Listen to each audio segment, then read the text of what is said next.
H-Town, what's up? You know what time it is. It's time for the best 120 minutes of your day. The Chop Shop, the nation's #1 urban sports talk show, and also your midday sports happy hour. Yours truly, Robert Hatter, alongside Jim Hicks, and sometimes Chris Walker, coming to you live from Houston, Texas. But we're broadcasting all over the world via Facebook Live and YouTube Live. And it's Thursday, Baby Friday, we affectionately call it. And let me tell y'all something, man. Some interesting stuff be going on. Now I'm learning, Joe Lewis, that people just don't comprehend the first time. And then I remember, it's biblical. Faith comes by hearing and hearing the word. But I friend of mine, my sister called me the other day. Jeremy Davis. What's up, brother? My sister. Y'all share the show. I'm finna get, hey, if you got a high school player, you got anybody that's thinking about sports in your family, your mama, your daddy, your cousin, everybody, they're going to need to hear what I'm about to say in a minute. So I'm just giving it to you. I'm just giving it to you. I told you. They call me the butcher. I'm going to give it to you raw. Now, you can season it the way you want to, but I'm going to give it to you dead raw. What's up there? But let me shout out to my starting five first. Let me talk to my people first. And it's Thursday. We got on YouTube, we got D. Holcomb. I know I got a thumbs up from him. Corey Willis, I know I got a thumbs up from him. Who else? Joe Lewis, I know he got a thumbs up. Thaddeus Moody, I know he got a thumbs up. Jeremy Davis, I know. Robert Young, I know you got thumbs up. Over there on Facebook, I know you done shared and liked and shared. That's Melvin Dews. That's Mindy Collins. That's Daryl Anderson. That's Chris Charles. The Laker man, Chris Charles. Chris Charles, might have something for you, man. I might have something for you after the show. Chris Charles. Let's see what else we got. Who else we got? But y'all, I was thinking about something. I did not realize, ladies and gentlemen, my sister called me. She just watched the show one day. My sister, the woman who raised me with my mama. She said, I like this show. I didn't know my brother, because she, my family, yeah, she's older. She enjoyed it. She said, my brother, she was proud of her brother. I mean, y'all don't understand. This woman ain't thinking about nothing, right? But it was a breath of fresh air. And then a partner of mine, I went to a business, he was in a business meeting, and I walked by the door, and he brought me in and was talking to one of his clients. And that man he was discussing something with his clients that he learned on the show. Can y'all understand how that make you feel? Jeffrey Day, balls. Jeffrey Day, I'm at the country, we at the country club. He meeting with a client in there, and I passed by. He and there talking to the client, they wait me in. And they got to talking about it. He said, and some of y'all listen and some of y'all don't. Because that man was reciting word for word what I mean, I'm sitting there saying, y'all, I'm serious, y'all. I don't know how y'all feel about that. Because y'all should be feeling good about it because all of us make the boom, boom, boom up. Without y'all, it wouldn't be no boom, boom. I don't want, listen, if y'all wasn't here, I wouldn't come on. I could be doing something else. So when he say that, when they say that, it got something to do with y'all because y'all drive me to talk about topics like I'm going to talk about today. I promise you need to get somebody in here talking about this subject. It's unique. It's unique. But I'm coming. That man said the Lakers in 5. So yesterday, one of my friends called me. And she watched the show a lot, but she don't listen. See, what I want y'all to start listening. Y'all might hear, but y'all ain't listening. Y'all might listen, but y'all ain't hearing me. She said, this dude should know better to talk about Penny. You know how, I said, stop it. This was not about Penny. See, you ain't listening. I told her, stop it. That was any black coach. I'm going to use Kevin Lewis. It's Kevin Lewis. I don't even know him that well. But since he been on this, Aaron Wilford, since they've been on this show, I got a kinship for them. Right? And a respect for them. So if I talk about their accomplishments, what they did on the show, and somebody right behind, instead of talking about their accomplishments, somebody come on the show and said, well, Aaron Wilford, but his assistant coach, it's the assistant coach doing it. That was a great hire for him. Do y'all say that about Kevin Sampson? I'm just getting tired of our people. When you mention the accomplishments of a black coach, and you got to come and piggyback and talk about an assistant coach who ain't been there but 2 goddamn months. And she thought it ain't got nothing to do with Penny. It's got to do with anybody who got accomplishments. Aaron Wilford got accomplishments. And I come on here and said, oh, well, his assistant coach is the...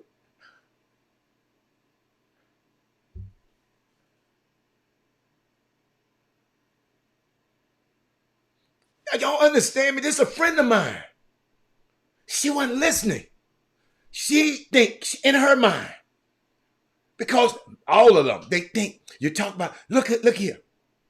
I ain't mentioned in a long time.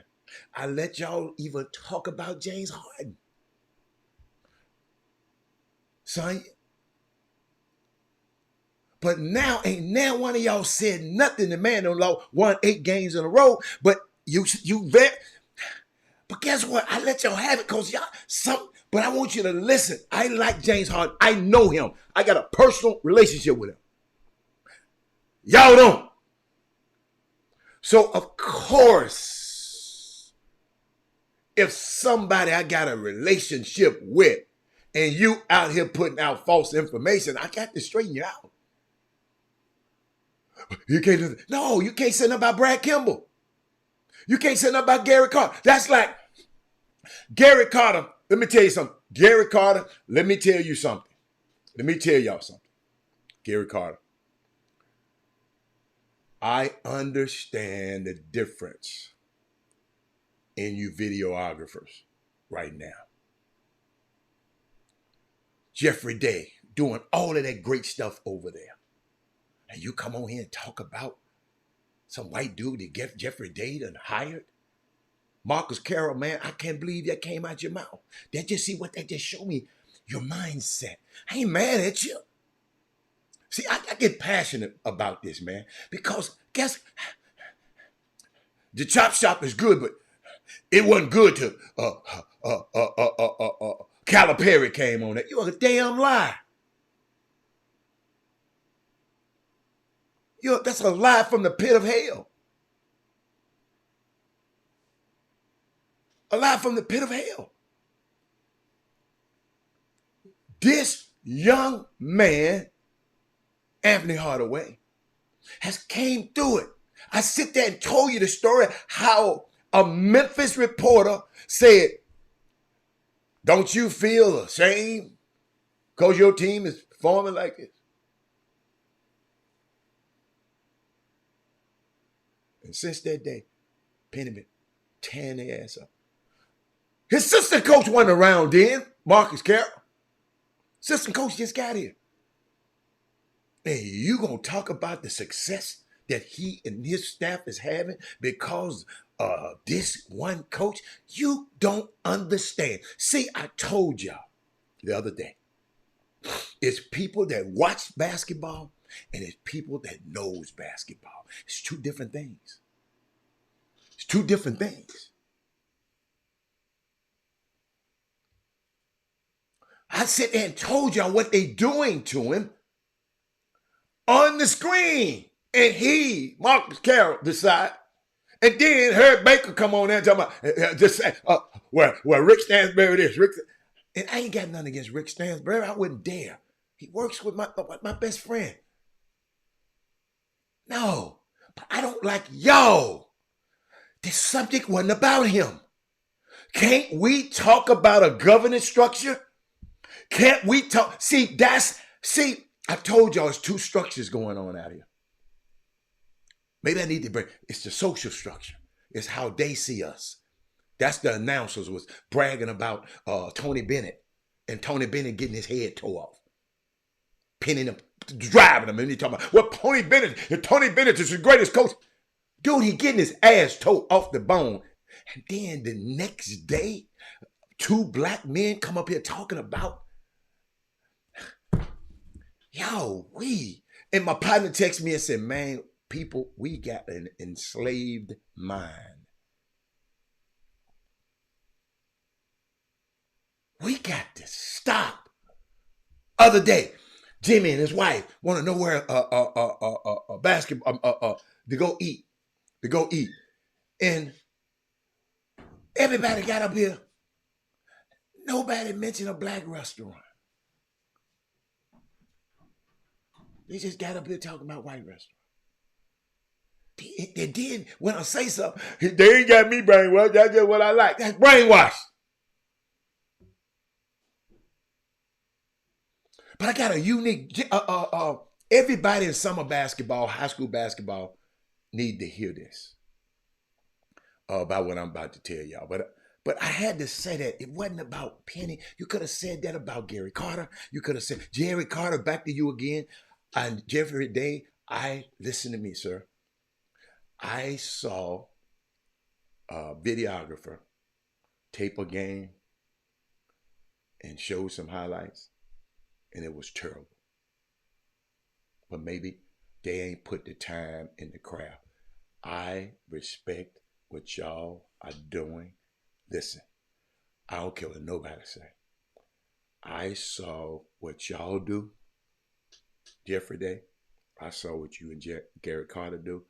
But I had, and this is a novice. This person don't proclaim and say they're great. But just seeing what they sent me made me appreciate y'all a whole lot better. Shit, it was terrible. It was terrible. And my problem, maybe if I just had been looking at theirs all the time, then I would have accepted terrible. But I've seen your work. I've seen Jeffrey Day's work. I've seen Gary Carter's work. I've seen y'all's work. So guess what? I've seen greatness. So this mediocre stuff ain't gonna hit, right? Darryl Barnes says some really have not figured out that until we think of self first, we ain't ever going to be able to be. We can't. We got to think of our governance structure. I told you the social structure, how they see us, and the governance structure, how we see each other. Our problem is we don't see each other as great. We got to talk about negative about LeBron. I mean, Michael to lift up LeBron. We got to talk negative about Steph to lift up somebody else. We got. Why don't you just say both of them great? Why can't we just say both of them great? You follow me?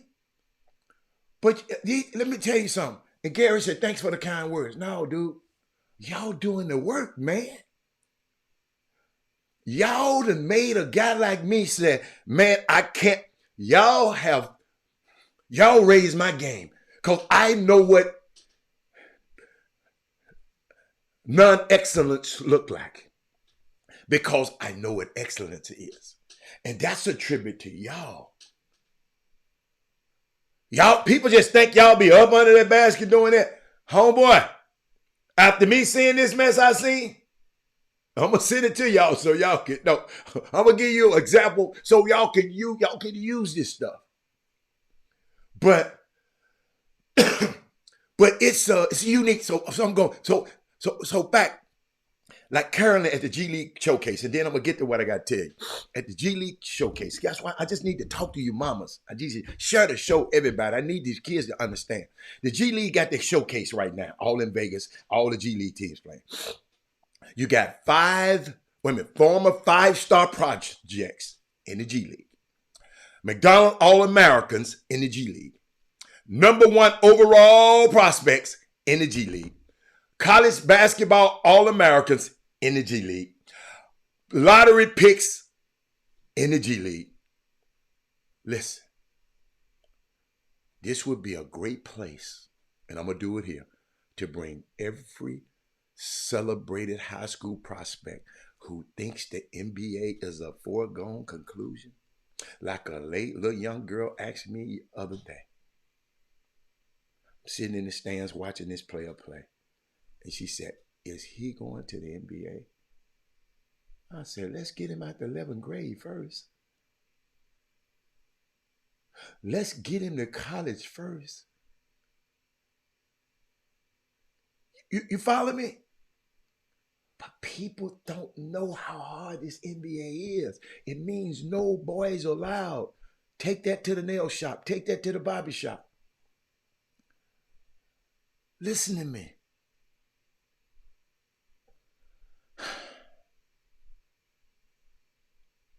It's unbelievable.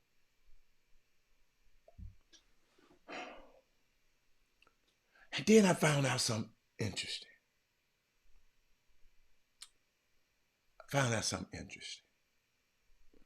I don't know why Memphis cut him. Junior Lofton. Have any? I do me a favor, Kevin. Eric Bowen. So y'all, look, this dude want to change the subject. I'm trying to change lives, and he trying to change the subject. That's why I do the show the way I do it. Because I'm trying to change lives, and he trying to change the subject, talking about why Memphis cut Junior Lofton. That ain't gonna save nobody life. But let me keep going. That's why I do the show the way I do it, y'all. I do it the way. I found out something the other day. Y'all, these high school guys, to me, are not playing for college scholarships. They're not. They're playing for something else. And y'all need to help me, Jeffrey Day. I asked a parent. I said, at the end of this year, you're a junior, at the end of this year, if you get the offer you want, would you just shut it down and go train and get ready for your college career instead of playing in the summer? And the parents said, my son probably want to go play summer ball.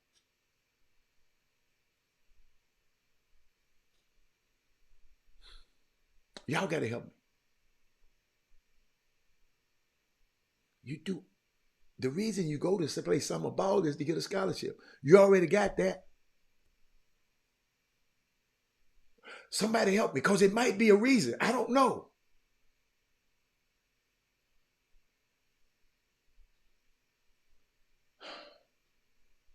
Somebody help me. Somebody talk to me about that subject. I know y'all a little behind.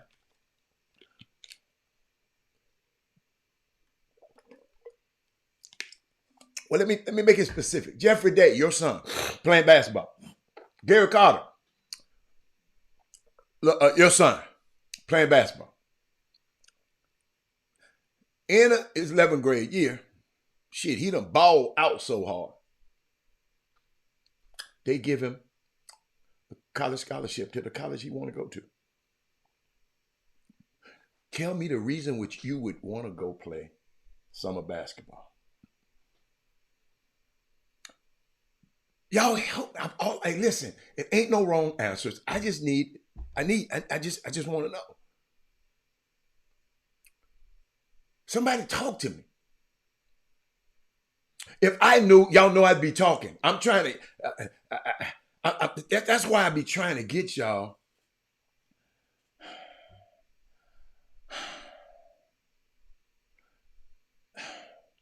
I'm trying to get y'all to heighten your level of awareness about this basketball community. Maybe it's right.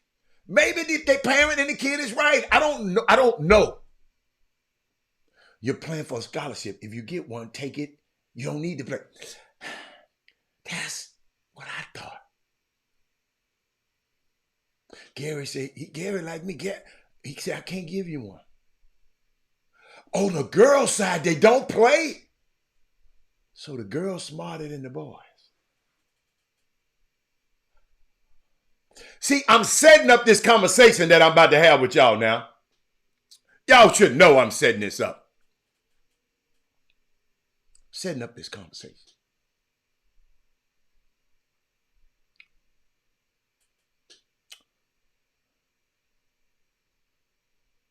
I'm setting it up. Sonia said the same thing. I'm just trying to find, y'all help me. His why is not bigger than running with his boys. Okay. Hey, I got a question. Can we come back to that one? Because it don't seem like enough of y'all understand, enough of us understand it. Y'all like me. Y'all don't understand. It's okay. I don't understand either. But y'all know I've been talking about comparison and non-comparison. You know, I said comparison is the thief of joy and stuff like that, right? But I told the mom this. I said, if he get what he want, why you want to play basketball? He said, people are backwards and uneducated and don't want to be educated, better be lied to. Wow. What's up, Chuck McGowan? Chuck McGowan. I know don't do it on the girl side, but I'm finna. Chuck, I'm glad you're here, Chuck. I need you, Chuck. Chuck, I talked to her mom the other day, right? And I said, what I said to the mom, I said, what I tell him? I said, if you and your son, they're in the 11th grade, you and your son, you know, he gets out of, he do good, but what I did, I said, you do good, and at the end of the year, you ain't no unsigned senior. These people have offered you saying, okay, you can commit. And she said, my son want to go play summer basketball, even after you got a scholarship. So what that made me do, thinking about, these guys are out here, they're playing for something else. It ain't a scholarship because they got that. They're playing for something else. What are they playing for? What are they playing for, Chuck? I asked her at the end of this year, if you get what you want, would you think about shutting it down and go and train and get ready for college? Parents said, my son want to go play summer ball.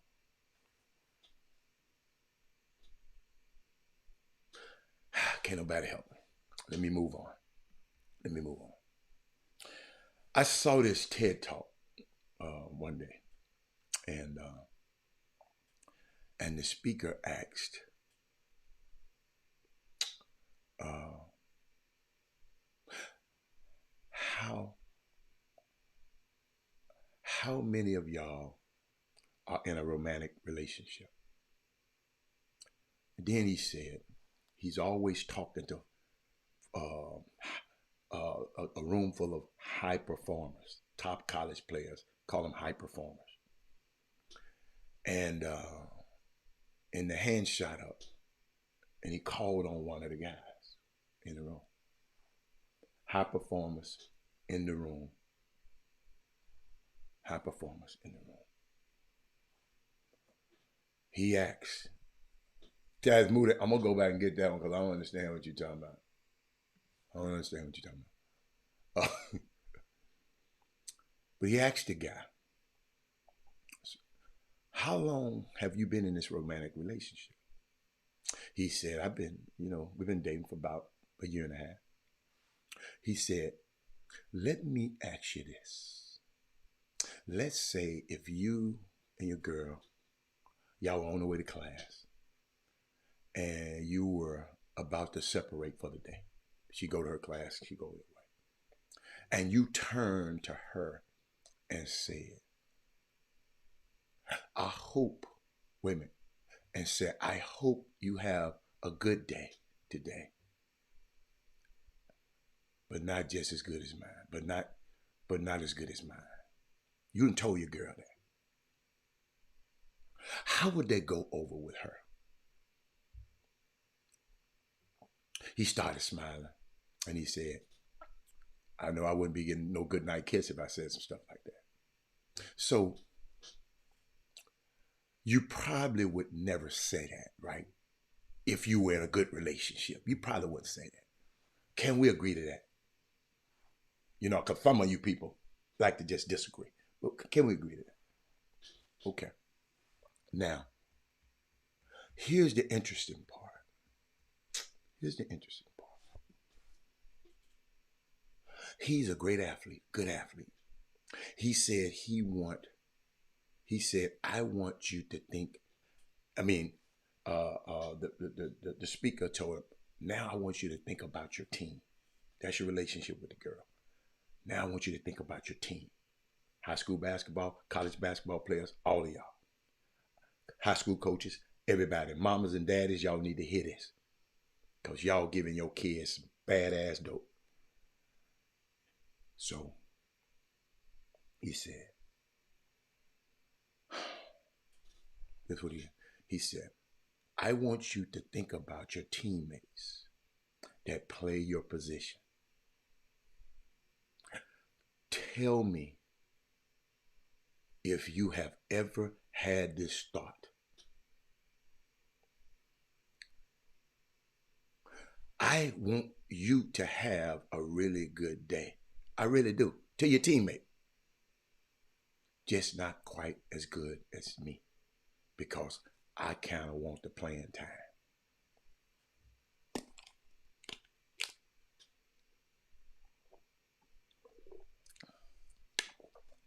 Where my mamas? Where my daddies? Hating on other people's kids. I just wish I had it. It's a high performer you're talking to.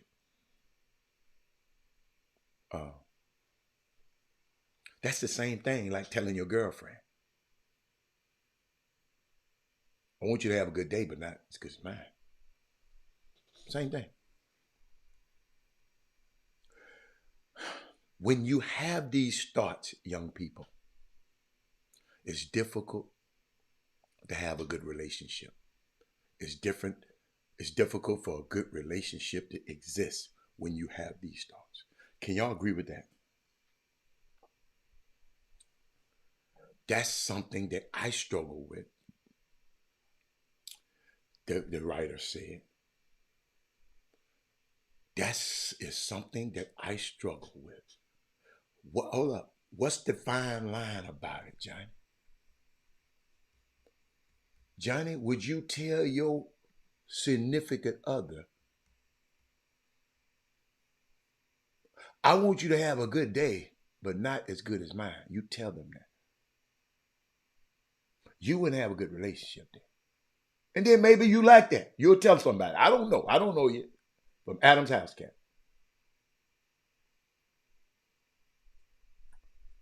Because you said it's a very fine line. That's why I stopped. What you mean by very fine line? Because I'm giving it to you plain. Would you tell your man that? Would you tell your woman that? That's a relationship. And you got a relationship with your teammate. Would you tell your teammate that? You wouldn't have a good relationship with your teammate. But let me keep going. This is something that the guy said he struggled with when he played in college. The speaker said. Guess what he called it? Guess what he called it, y'all? I'm going to put it in graphics for y'all so y'all can see it. He called it the freshman conflict. He said, I roomed with my teammate. My teammate played the same position as me.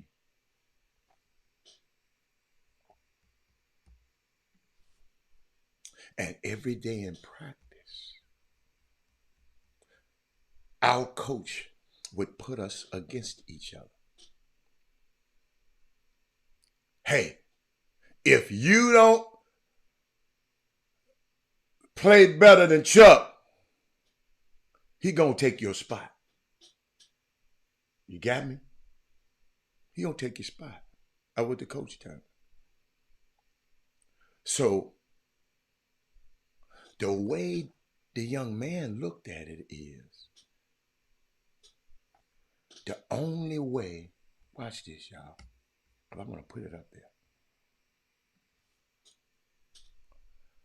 The only way he looked at it is the only way I win if he lost.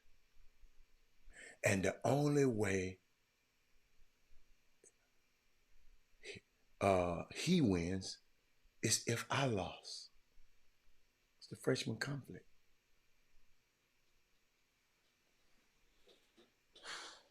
So guess what, ladies and gentlemen? Guess what, Chuck? Guess what, son? So it made it difficult for him to root for his teammate. And why? Because he felt like, I'm trying to put it right, felt like, because I felt like if I was rooting for him, I'm rooting against myself. You got me? Has anybody ever heard of Mike Krzyzewski? Anybody? Anybody? Watch it. Anybody ever heard? Anybody ever heard?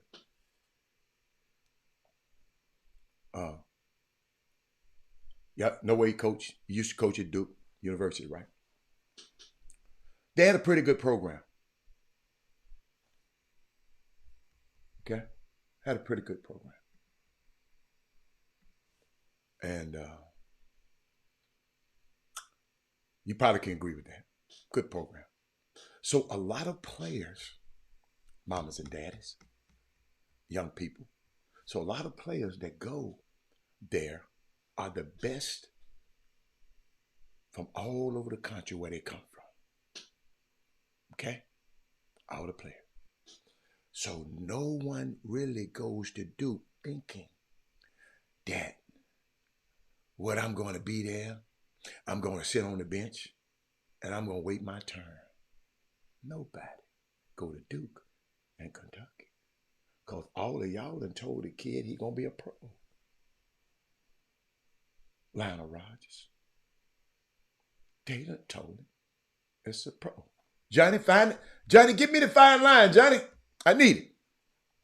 They done told me. Everybody done told me. Lionel Rogers just said he's a pro.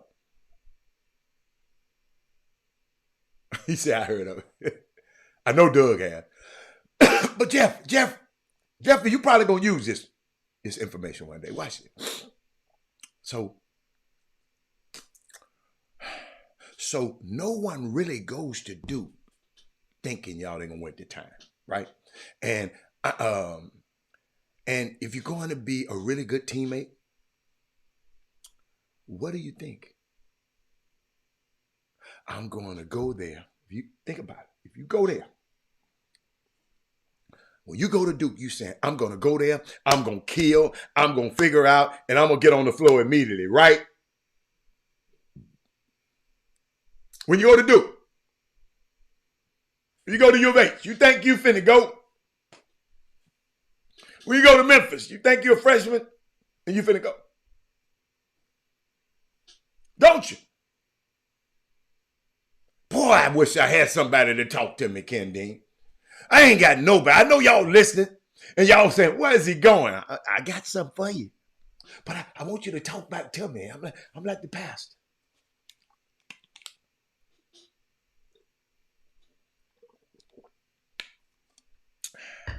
Boy. I can't wait to get back and answer some of these questions. But y'all catch up. Push the cursor over and catch up to me. Push it up. Push it up. Push it up. What up, Hatter, my man? I was with clients last night at the Rockets game, and I saw Jim hit, but was too tired to walk. Okay.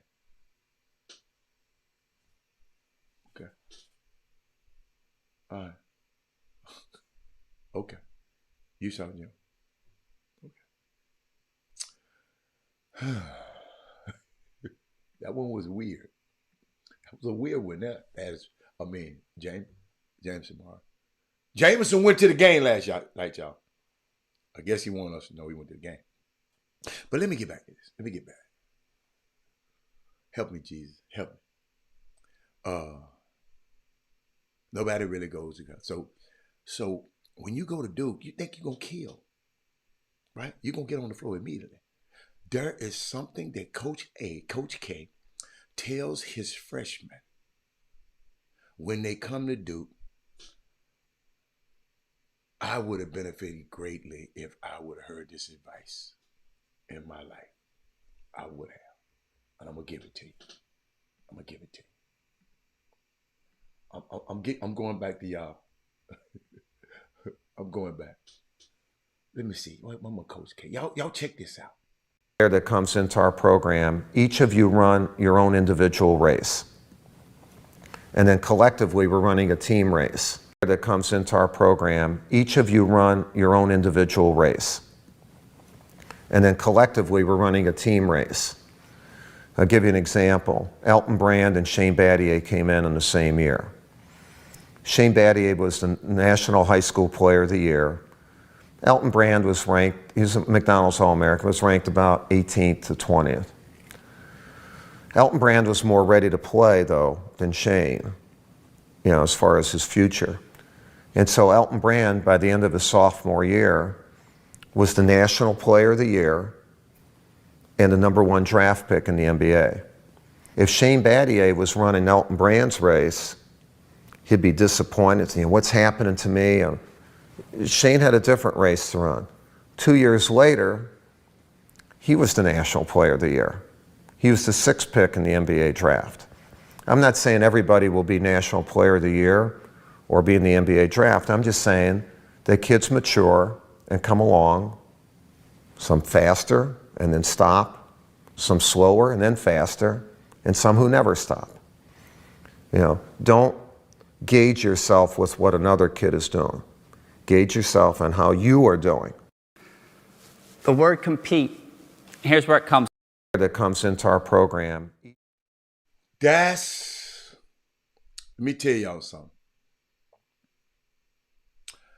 That is what's going on in summer basketball, high school basketball, around this city. And I see it.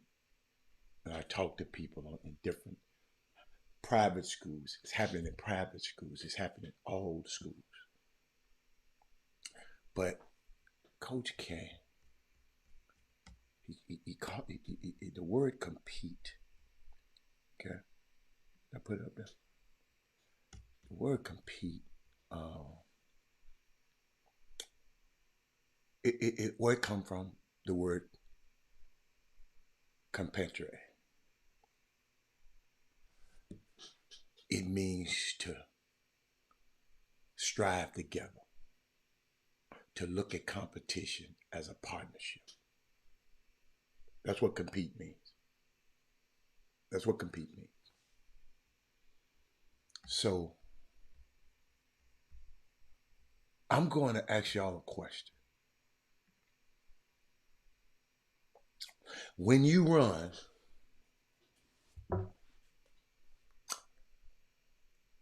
do you run faster by yourself or with somebody else running with you?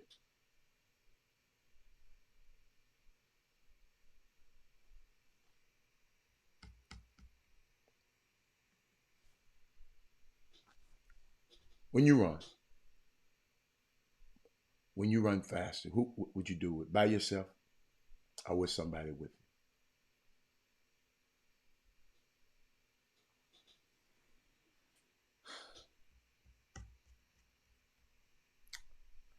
What does this show us? What does this show us? We need other people to push us to the level that we would not get to on our own. I'm going to show you an example of another philosopher. Little old, y'all, I'm using him as an example and I can't believe it. This dude right here. Little Kanye West. I'll give you a little Kanye West action here.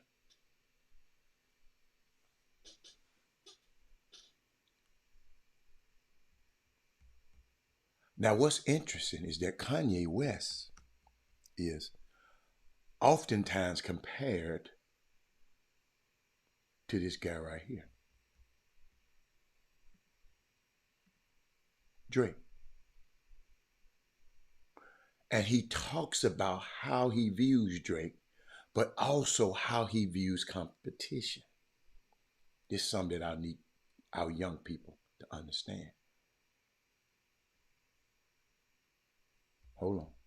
Play the video. Just giving you a couple of visuals so you can know what I'm talking about. What the one name? Okay, here we go. I look at Drake as like an amazing sparring partner. What you guys think? What you think? He said there were two ways that you can view competition, right? What are they? Healthy and rivalry.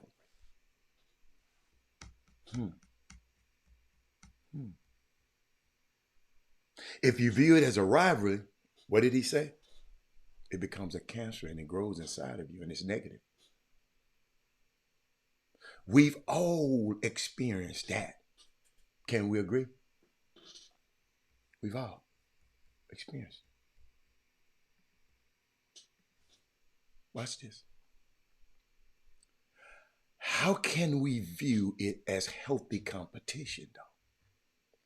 By looking at it as, what am I appreciating? I'm appreciating how hard somebody else's go. So he was appreciating how hard Drake was going. 14 in a row, Paul McCartney. You appreciate it. Do we appreciate how hard somebody else goes? How does he view Drake? He viewed Drake as a sparring partner. A partner in challenge. And what's interesting is, if you guys, anybody know, if you're soccer fans, do you know who Abby Waback is. Arguably one of the best soccer players. Let me see, I got a picture of it, I think. Arguably, that's her. One of the best soccer players in the world. History. And he said when he met Abby, the speaker, he said, when he met old Abby, the very thing he did, first thing he did was show her that video of Kanye West. And he asked her, what did she think of that video? And this is what Abby told him. Mamas and daddies, y'all need to get this. This is what Abby told him. Let me see. Did I write Abby down? Where's Abby? Let me find Abby. Here she go. As an athlete and as a person, we have all these things that go on in and around, whether it's on the field or off the field, endorsements and playing time and goals scored and assists scored, and oh, the crowd cheered louder for her and not me, and there's all these opportunities to compete against each other. But the reality is there's a very slight thing that I always say with our forward group is we need to compete with each other. We need to keep pushing each other and pushing each other's limits. And in my opinion, that is the only way to continually evolve positively as a human race over all aspects of things. As an athlete and as a person, we have all these things that go on in and around, whether it's on the field or off the field. Y'all hear that? Did y'all hear that? Especially you parents out here talking negative about other people's parents, kids. I hope y'all listening to them. And don't put that in so it won't permeate inside of your sons. As Abby went along in her career, she was often compared, especially toward the end of her career, to Alex Morgan. I think that was it, yeah. Well, Alex. Did I find Alex? Hold on, I got a picture of Alex. I want y'all to show me. I didn't adjust it though. So, yeah, there they are. She was always compared to her, right? Hey, Lady B. So, I was thinking about that. So she started to view competition a little bit different, right? Let me find it. This is how she started viewing competition. Instead, I'm gonna put it up there. Instead of her looking at me versus you, get this to your kids now. Instead of her looking at me versus you, this is what she did, mamas. This is what she did, mamas and daddies. She started thinking about, watch this, me with you. Wow. Instead of, remember, I told you how people always say, well, we can agree to disagree. And I say, I'm not using that word no more. I'm not using that phrase no more because it's combative. Why can't we say, well, we can agree to agree? You'll get that one on the way home. Watch this. Me with you. Me with you. Me with you. I don't care how many points he's scoring. Me with you. I don't care how many rebounds I got to get. I'm trying to win. Me with you. And my contest is against myself from yesterday. And your contest is against yourself and yesterday. Your contest is you be better than you were yesterday. young high school players, young college players on these college teams. Y'all hear me? If we all look at competition like that, that would help the team.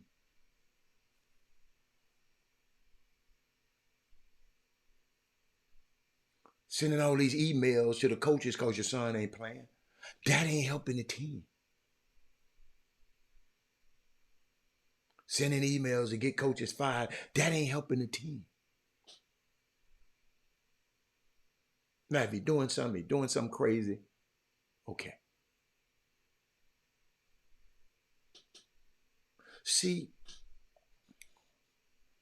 when you think like that, you change the enemy. Your teammates are no longer your enemy. I hope y'all got these kids at home watching this right now. They ain't at school unless they're at the gym working out. Make sure you send them this part. Your teammates are no longer the enemy when you think like this. They are partners in challenge. And you guys are both trying to beat yesterday. You know how they always tell me you want to get 1% better every day? You're trying to beat yesterday. Y'all fighting with each other, and y'all should be fighting with yesterday. I got because if I get better and Chuck McGowan get better, guess what? The team gonna be better. And you guys are both, I'm telling you, you're trying to beat yesterday. And to me, that is what it looks like when we strive together. I'm gonna take a quick break. But I told y'all need to share this show. This been on my mind for a while. But I've been seeing, I had to watch it. I had to get me a full sample. That's why I was watching a lot of high school basketball games. Y'all just think I'm just going just to be, no, I'm going for a reason. Because I know our young kids, ain't nobody gonna tell them what I just told them. That's why I need y'all to go and splice this, go to that cursor and splice this out and send it to them. But I'll be back in a second. Okay.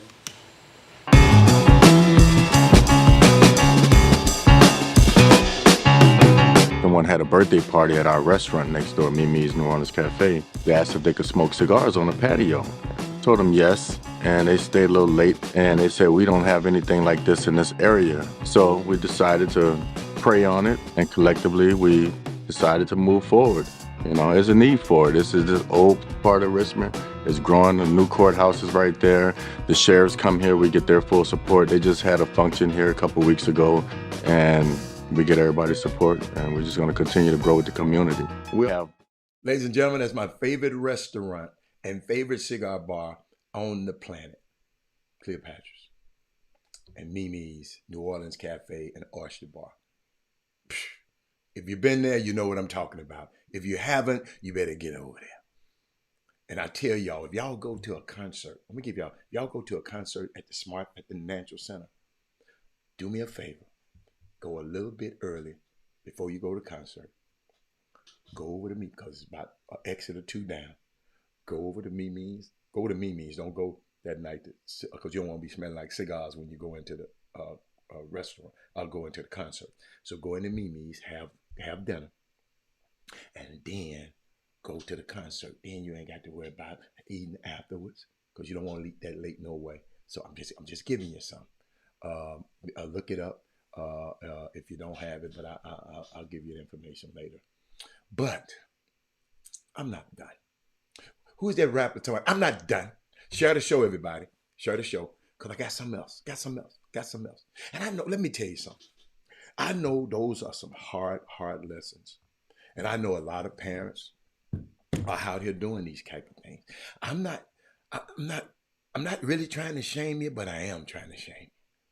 Because I've been in the crowds. I see the disgruntled parents sitting over here. And I'm watching y'all. But let me go back, because I got a couple of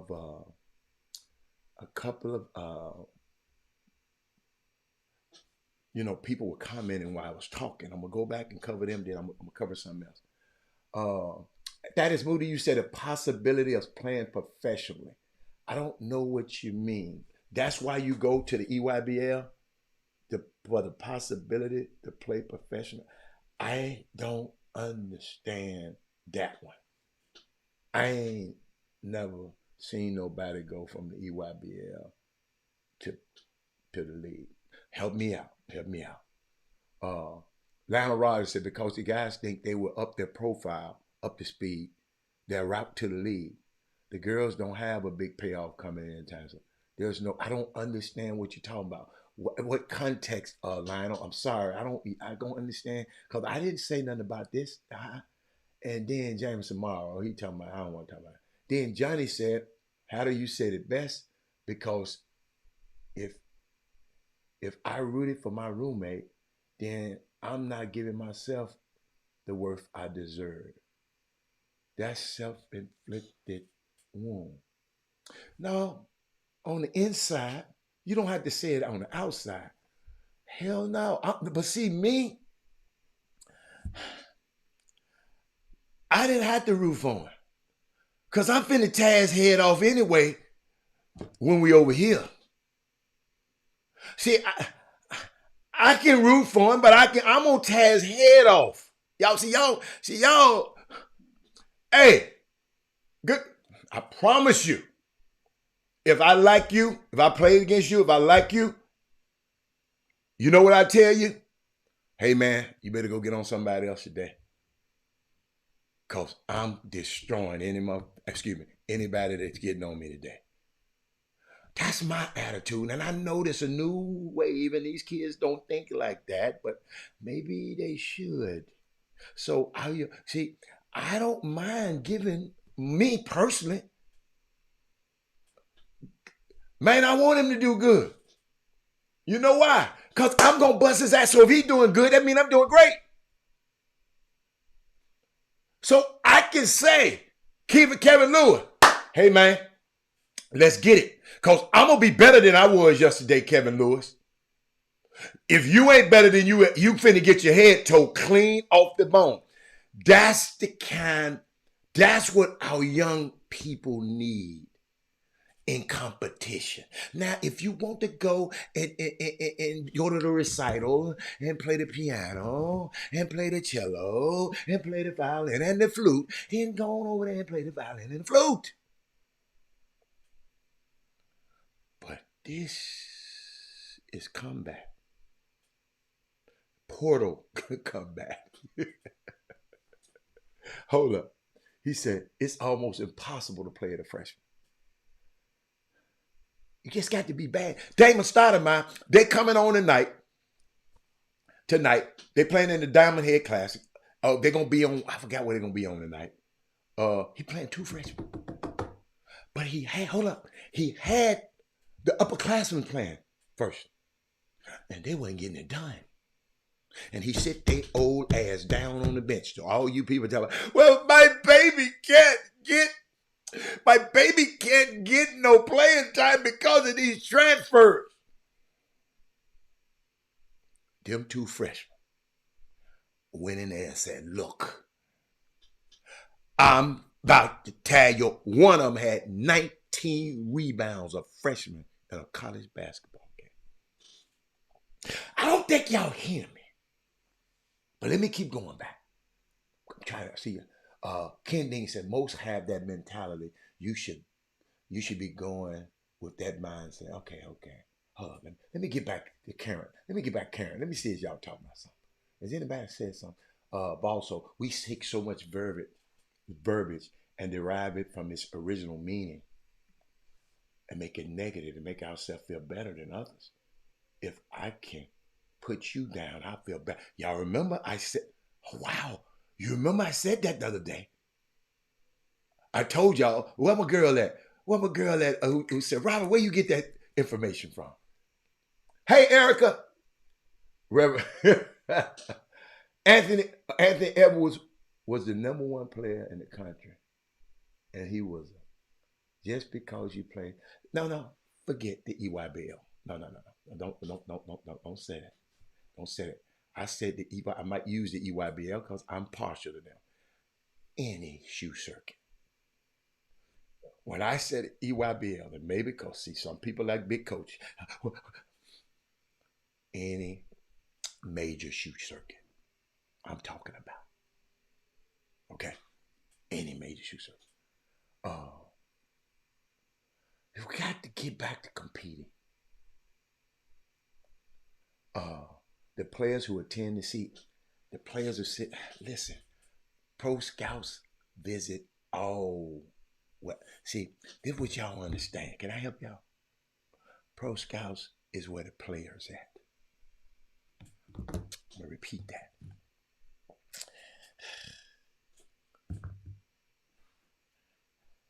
They ain't going to the EYBL if we got a bunch of ball beaters at the EYBL.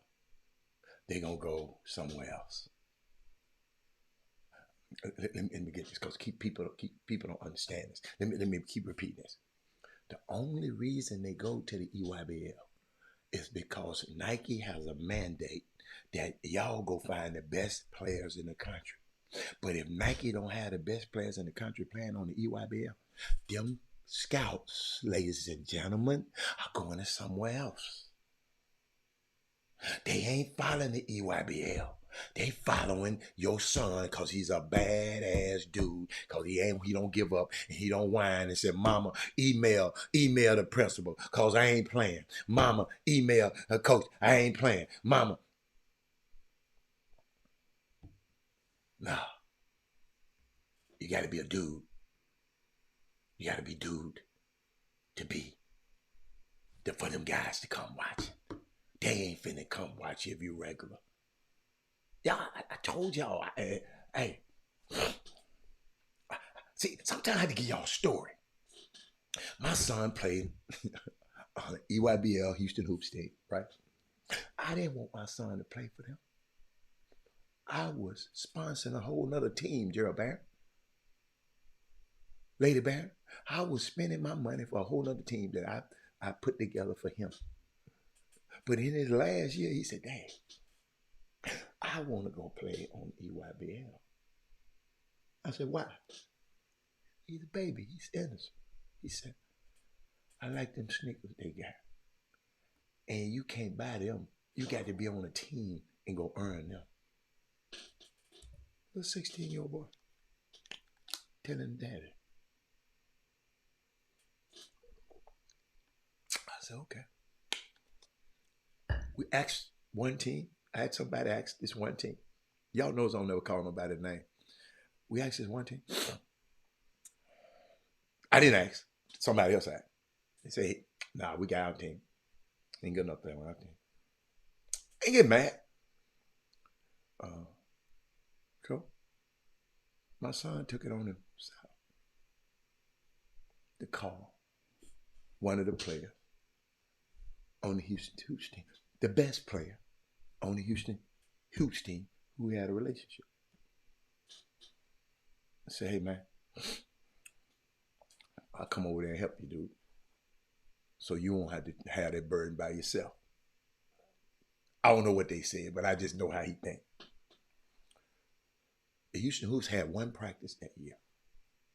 It was the practice they said, bring him over to the gym. Ladies and gentlemen, see Houston Hoops, their job. See, I didn't know this then now. All I'm saying is my son want to play on his team to get the damn tennis shoe.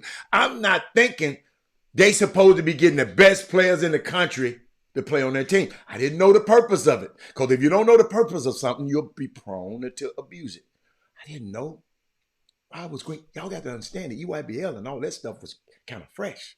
Now they had the Peace Jam, but the EYBL was fresh. So check this out. So he went to that practice that day and told everybody's ass who looked like a point guard in there a new one. Matter of fact, that one practice, they went out to the car, got the gear that they gonna travel on the trip that week, and gave him all and said, man, oh, you in. Mamas. I didn't coddle them. He had a whole nother team over there he could have played on. But he said, I want to go over here and compete. Listen, got on the team, went up there on the trips. First few games, they wasn't playing. Play him a little bit. Every time they played him, a partner of mine was looking at the stats. He said, every time he get in the game, he'll play 6 minutes and have 8 points. 6 minutes and have 10 points. How is this possible? But he wasn't playing that much because what? The man had 4 NBA players. I think, let me see. Justice Winslow, Kelly Oubre, Jesse Winslow, Kelly Oubre, Justin Jackson, supposed to have been an NBA player, Keith Frazier. He had all of these McDonald All-Americans on this team. So guess what? Now that I know what the EYBL is now, the EYBL wasn't built for guys like my son. He wasn't a 5-star. He wasn't a 5-star. Shit, I don't know what star, because I wasn't even keeping up with this shit. I ain't gonna lie. But every time he's in the game, they're winning. When he go out the game, they start losing. So one day I heard him talking. You know how you know with people, and you know how they have to. I heard him talking. Coach said, I got to figure out a way to get that in the game. Coach, shit, I'm trying to win. But on the EYBL, they got to play their best players. So we didn't win the Peace Jam. We didn't win no time. Guess when we won? We won one tournament. As good as this team was, we had a great record. Great record. But we didn't win no tournament. Guess when we won? The last tournament of the year. Keith Frazier had left. So that means Robert was the starting point guard. That's the only tournament in Vegas that they won. Only time. Oh, yeah. Because sometimes when you have all of them badass dudes, you got to have somebody to make all of that work. Instead of another dude that's just as bad as them dudes, and he want his, and he want his, and he want his. Y'all, all of them pros and mad, everybody, y'all got to understand.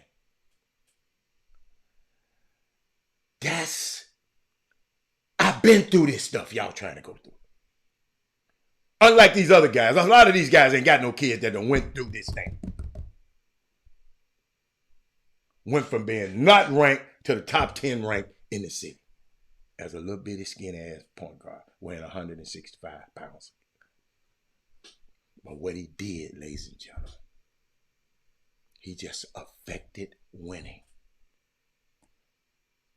because he was groomed to compete. And that's all I'm telling you about. I want your son. Let him compete. When it get hard, let his ass stay in that heat. Because don't you think it's hard? Didn't I just tell y'all? Former 5-star prospects, McDonald All-Americans, #1 overall prospects, college basketball All-Americans, and lottery picks are in the G League Showcase right now in Vegas. Because somewhere they had all this talent and y'all kissed their ass. Yes. They kissed. You follow me? Oh, Thaddeus Moody said don't rub it in. Oh, by the way, we beat the Chicago team. Thaddeus Moody said don't rub it in. By the way, we beat the Chicago team with Jaleel Okafor on it. Yeah. Thaddeus, I forgot about that, Thad. See, if you hadn't said nothing, I wouldn't have said nothing.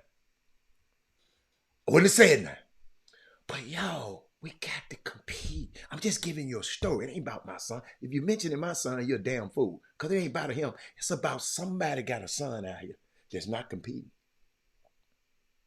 When it get hard, mama, send me I wish he would. I told y'all the story. He go up there. You got my name. You ain't embarrassing my name. He go up there and practice, preseason practice. And you got to get 4 stops to get off the floor. If anybody been in college, you understand. I got to stop. In no particular order, I got to stop this guy, this guy, this guy, this. 4 in a row to get off the defensive end. So that means a 6'9" might be you playing against. He was 6'1", 1'6", a 6'9", a 6'7", a 6'11", a 7'4". He might have to guard all 4 of them in a row. So guess what? If he mess up, he got to start all the way over. So guess what? He couldn't get no stops on them big ass dudes. So guess what he did? He just laid on the floor. He said he was tired. Coach stopped practice, mamas and daddies. This is how you have relationships with people. And said, call his dad. Call his dad.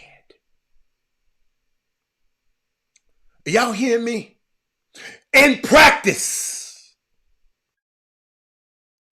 Call his dad. And they put me on the phone. I talked to him. I ain't gonna tell you what I said. But guess what? I never tell nobody what I said. Coach said he never had a problem with my son ever again. Because he was saying if anybody pick him up off the floor and try to get him off the floor, he was going to fight. He up there talking crazy. I said, what? But see, some of y'all scared of y'all kids. See, I ain't got to kiss his ass. I took care of him. He didn't take care of me. I didn't get no fame because my son played basketball. A lot of y'all people wouldn't even know your ass if your kid didn't play basketball. I had my own. I was a made man before his ass ever made a layup. So I didn't have to live through him.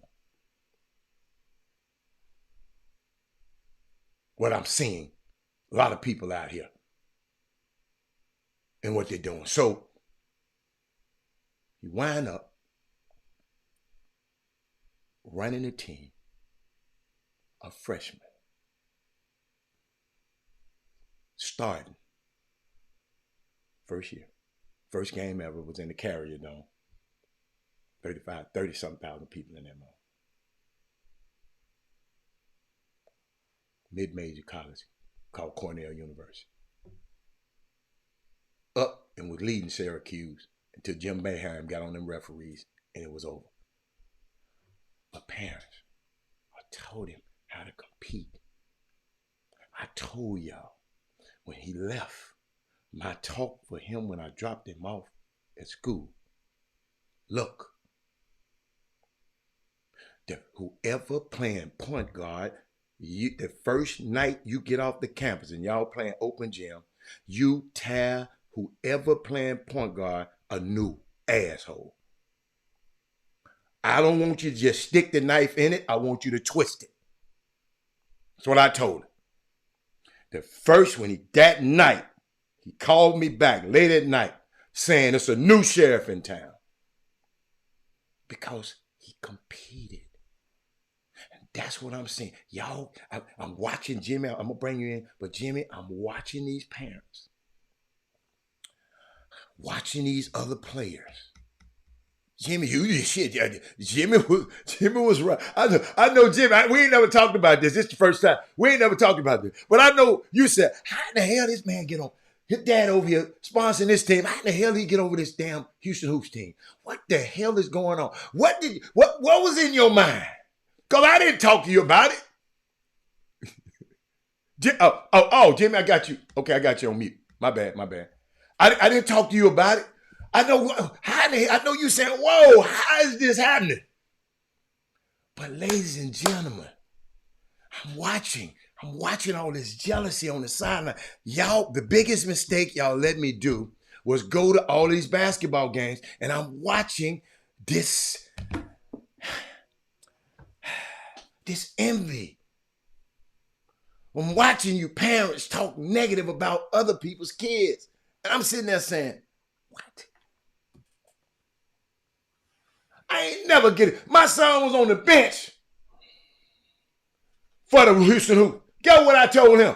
Hey, man, I'm ready to go home. Guess what he told me, ladies and gentlemen? I ain't going nowhere, Daddy. You can go home. They gonna have to play me. I said, I ain't gonna lie, y'all. I was hot. But that's what he told me. Y'all, we got to put our kids in positions to compete, Chuck McGowan. Y'all writing emails because his ass ain't playing.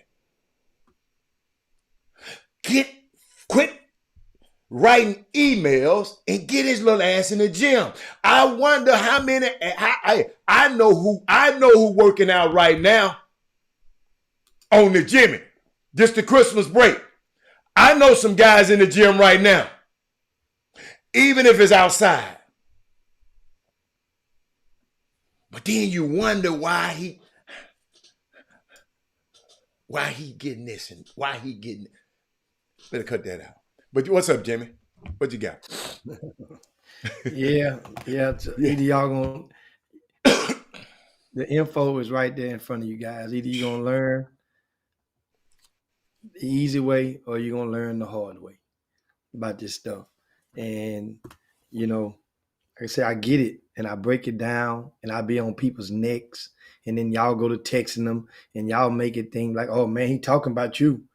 Ain't said nobody name, but hit dogs holler, and you guys go out there, and that's what created an atmosphere in today's society, which people then y'all got to tiptoe around, and purposely, you don't want the other one to see you talking to me, or smiling or high fiving with me, because that'll make it seem like you're cheating on another grown ass man. It makes sense. No, I'm watching you guys. I can tell by your actions. Well, then maybe that's why they, Then you start hearing about this TD Jake stuff and this puffy stuff, and some of y'all might be in some of them same circles. Y'all probably wouldn't mind just cuddling up or coddling with each other. Hold on, let me get off the screen. No, I'm telling you. Yeah. I mean, I call it like I said. When you talk like this, and you guys know it's a difference. I'm telling you, and I've been telling you guys things and how things go or how certain people react or act and some of the reasons why we are in the state that we are in regard to grassroots. I told you guys what was going to happen. I told you guys the prices were going to drive up. Remember, I was the one that was trying my best to keep the door closed and keep the water from busting and flooding through this side. No, they said, oh man, you just a hater. There's enough for everybody. And it wasn't the issue.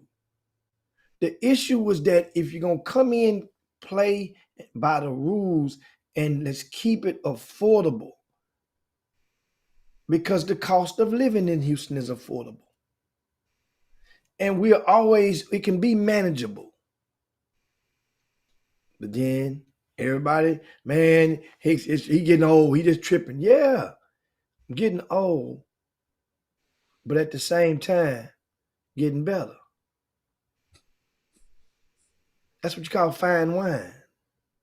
I got a question for you, Jim. Yeah. I talked to a parent, right, the other day, and I asked her, I found some interesting stuff, Jim. Mm-hmm. These kids are not playing for college scholarships. They're playing for something else, and I'm trying to, because couldn't nobody else answer it for me. I need to talk to you because they're playing for some help. I need some help because I don't know what they're playing for, because I asked the parent, at the end of the year, if you get the offer you want as a junior, you get the offer that you want, right? Couldn't you possibly shut it down and then just go train and get ready for college? The parent told me, I think my son want to go play some ball. What if you get Jimmy, let's say you little Jimmy, he done ball out as a junior. And somebody said, man, the people he want said, man, I want to get this shit done. Let's go and get it done. Commit to me right now. We done. What would be the advantages for going and playing on the summer circuit again? If you already got everything you want. Well, Like John Henson did that damn time. well, one But it thing- raised his profile when he did it. But he trying to be a McDonald All-American.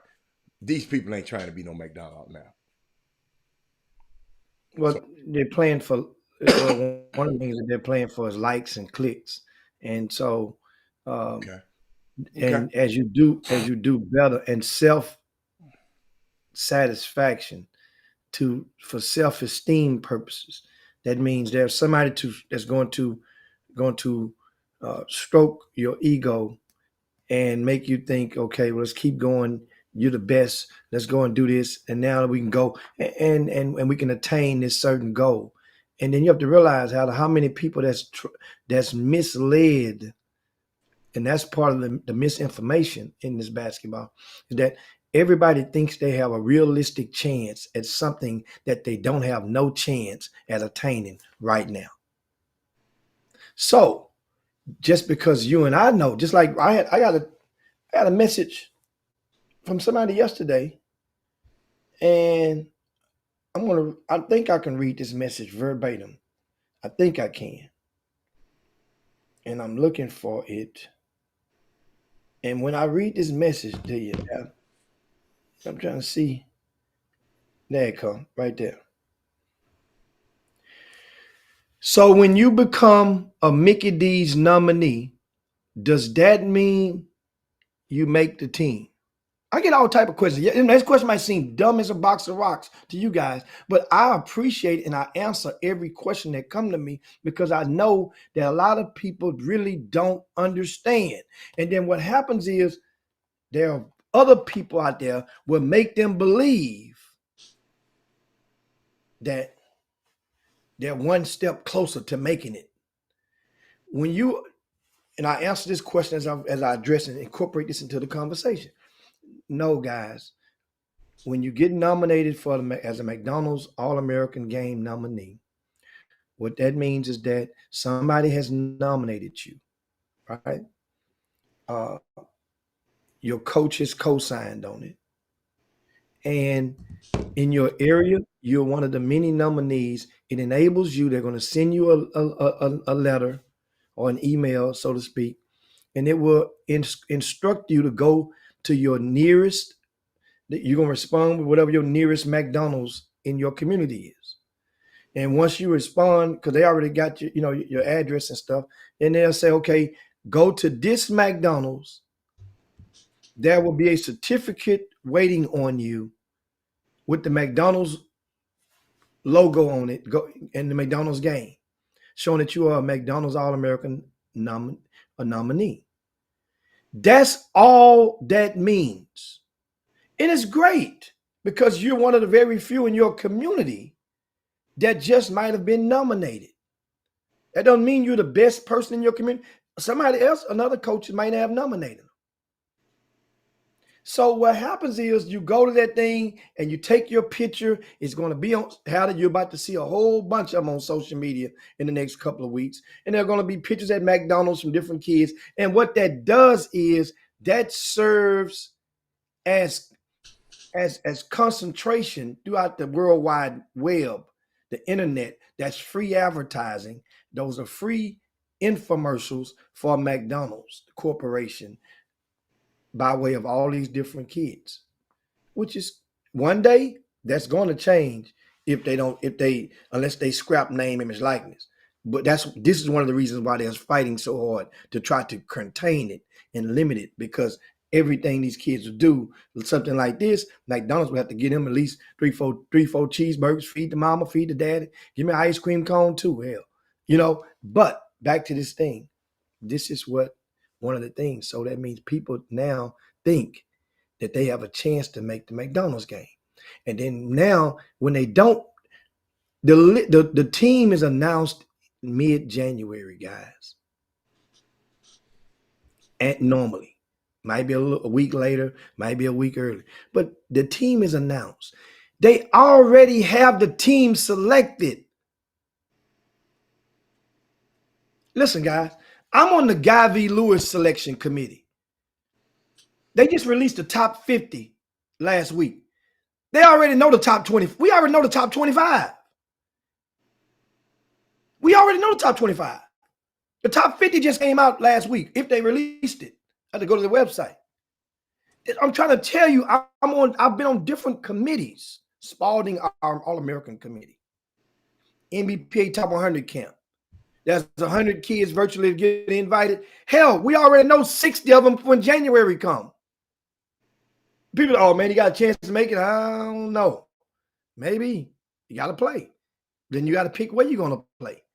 Then you start the circuit off and you skip the icebreaker, and that's one effort or opportunity. And you say, oh no, we ain't got to play that. We don't worry about that. We got it all mapped out. So then when it don't go the way that the coach and let you believe, remember, misinformation. John Lucas will have his camp. You skip that. Hell, that's half the damn voting committee right there. It's going to be at his camps. You don't, but then what are you chasing? Like you're saying, they're playing for other stuff. Self-satisfaction. Then you have the grassroots coach, which they have blood or sweat into the game as well. So they're going to convince that kid because that's a will to win. We need you to play, man. You want to play this, man. This is the only way you're gonna get. You want to get the Pangos camp, don't you? We got to play in this thing right here. You want to get to top 100 camp. So that's what a lot of these kids playing for. They're playing for, some of them playing for other stuff, and it involves the personal aspect and then also the ego part. Then when they don't make it, you'll see stuff that happen. You make decisions, and then the ball don't necessarily bounce your way. Then you'll see what happened two summers ago with Wesley Yates III. Who, Wesley Yates III fared well in the summer. He didn't get an invite at first. Got an invite on the day before the camp, and they turned it down. But didn't get invited with the rest of the crops, with the rest of the kids. That is, I'm saying crops. So that's it. That's how that works. We got to. It's too easy to find out the truth, man. It just takes a little time and a couple of extra questions. And some of you people are afraid to hurt people's feelings, so you're afraid to ask the magic questions that needs to be asked. Jimmy, somebody, I'm trying to see, they tagged me. So I guess, and I'm gonna shout them out. Said a kid almost had a quadruple double. This is another kid, not Miller, but his name is Nathan Congolo. Okay, A-Leaf Taylor. A-Leaf Taylor. Yeah. He had, hold on, Jimmy. I got to highlight stuff like this because he had 20 points. Okay. 10 rebounds, 8 assists, and 8 steals. I got to go see him just because of that. Nathan, thank y'all for. See, this is what happened if you mess around and you tag me. I'm gonna shout you out. Then I'm gonna tell you another kid I want to shout out. You even liked it. They call him Mr. Reliable, Mr. Dependable, Mr. Double, Mr. Everywhere, Caden Tate. Jimmy, against Palan the other night, he had 13 rebounds. Jimmy had a block. He had a block and recovered the ball in stride, took 2 dribbles and dunked the ball so damn hard. It was unbelievable. Palan had 13 rebounds. Against Lufkin, he had 15 rebounds. Against Cy Falls, he had 13 rebounds. Against Bridgeland, he had 13 rebounds. Against Summer Creek, he had 13 rebounds. And I just like to, man, shout out to this young man, because I didn't know where he played in the summer. I don't know. I don't know who he played with, but he played with Joe Little with the straight Jesuit based program. Okay. And team, and they played, and Chitlin the Circle? thing is, What did where They, did they they play? were, What I think they what were independent for the most part, okay. and that's Hmm. and you know, keep winning, keep producing. All eggs don't hatch on the same day. You in the district. Now, first of all, who was that near quadruple double was against? You say again for him? I don't say What I, team? let What me team were they against? I And their school is in the district with Shadow Creek. Let me know the statistics when he go up against Caden Aiden Tate, Tate. and Okay. that moves the needle. Okay. I like that. Nathan Kungal. Yeah, I mean, and I get it. That doesn't I mean mean, you're because I not don't know. good. They didn't put all that. Hold on. I'm That just might saying, be but it. Hold on, that's Jim. if it was. Might be at I the bottom. tell you what, if it was against Shadow Creek, I bet they would have told you that. Uh A-Leaf It's gotta, Taylor. it's gotta, What you just understand. what is F? Hold up. Shit, I can't find out what that is. Some school. I don't know. Yeah. But they posted to me. If y'all know What's anybody who know this what's the kid, initial of the school? Jimmy, it's so messed up. I'm looking at the initial is SHH. Wait a minute, could it be South Houston High School? It did against South Houston. SH. HS. Oh, it's Alvin High School. They played Alvin. Okay, I know it was 8. That ain't got Damn, nothing when to it do got with SHHS. That's two Jimmy, that's different. what it got on here. I don't know. That ain't no damn A. Oh, I hope you understand something. He said they played Alvin. Yeah, I just gave you guys the story yesterday. right. If you missed it, you go back and watch yesterday's show about the young man who scored over 40 points more than anybody in the state of Texas this year. But he had been scoring and they won. He did it 3 times. Scored 53. 6'3". We're not talking about a midget. Good body, good looking pride. Went out to evaluate him the other night. But I waited to a game that he played a Division I prospect It's on different. the end. A team that I know that used defense as part of their scheme in helping winning because they're not deep at all. So they got to mix in some candy stuff. They got to mix in their different zone set because they don't want to exert all the energy of their star players or their starters. That's Bel Air High School. Why they don't want? Cause ain't they got nobody coming off the bench? They ain't got nothing come off the bench, Adam. What you gonna do? You Okay. win it the old fashioned way. Nothing come off the bench. Okay. Not a thing. Main thing. A bunch of little opies over there clapping like walk-ons, clapping happy as hell. Hey, I love Coach Jimmy. I'm gonna use every timeout they give me possible. Every timeout they give me, I'm using. I'm going to the zone. I'm zoning everything.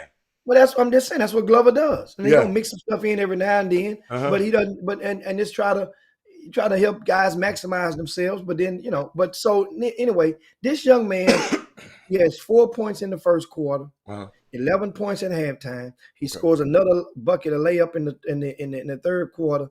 Gets hurt with 3 minutes and 56 seconds to go in the fourth quarter. He finishes with 13 points. Well, he would have had some more if he hadn't got hurt. He lost 70-38. But he'd have had some more. He would have had some more points though if he hadn't got hurt. But if he would have, then it would have been empty calories. What I'm saying.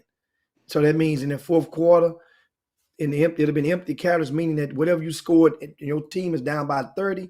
Then guess what? That's not really. Bel Air, coach took his starters out. The walk-ons got to play most of that fourth quarter. Man, them kids ain't no damn walk-ons. They in high school, man.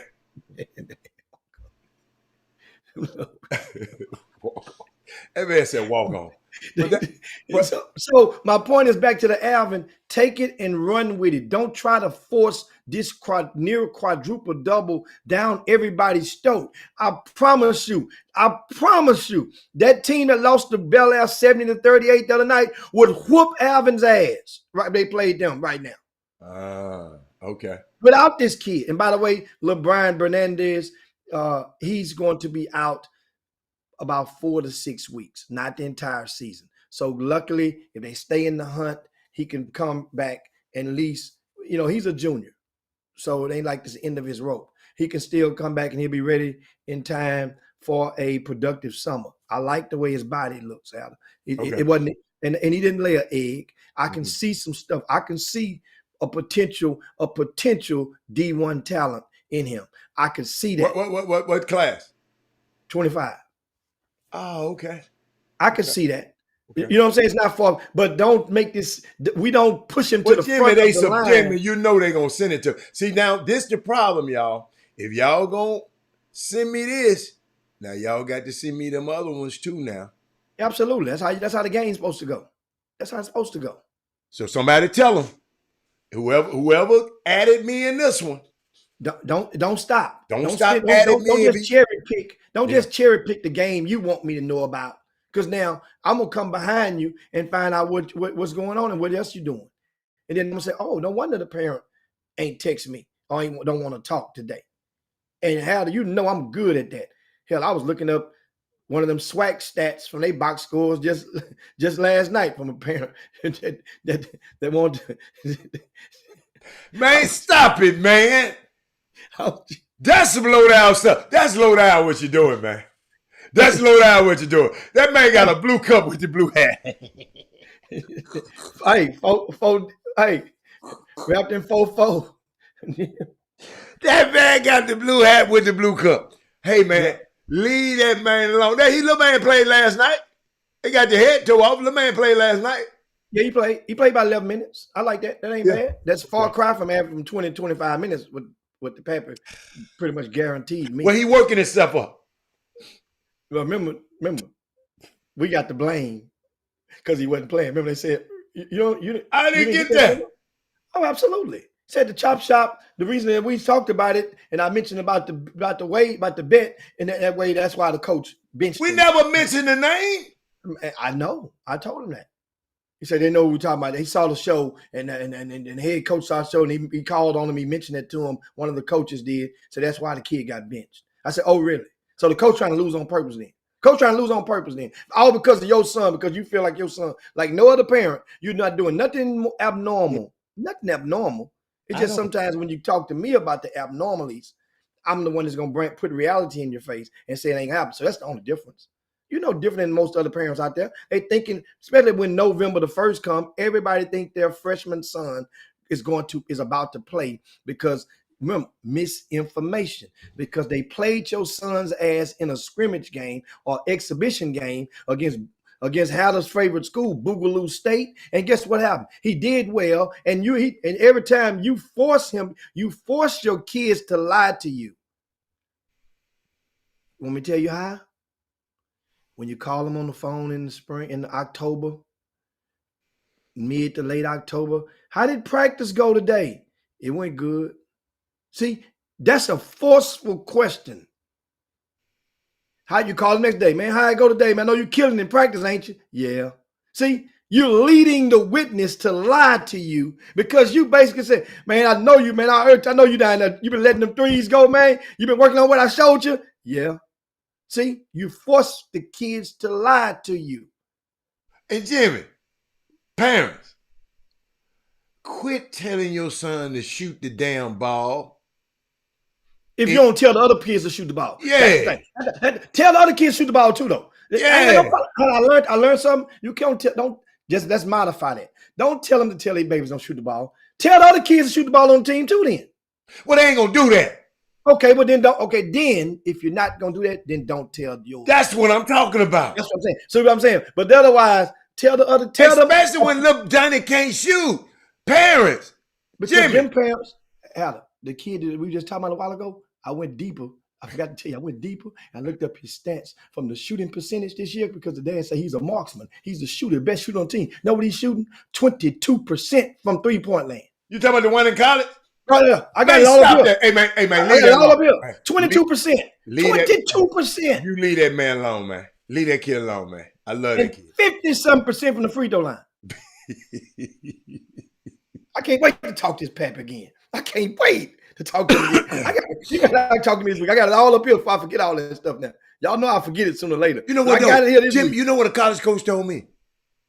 He said, Adam, these parents got a right to F their kids' career up.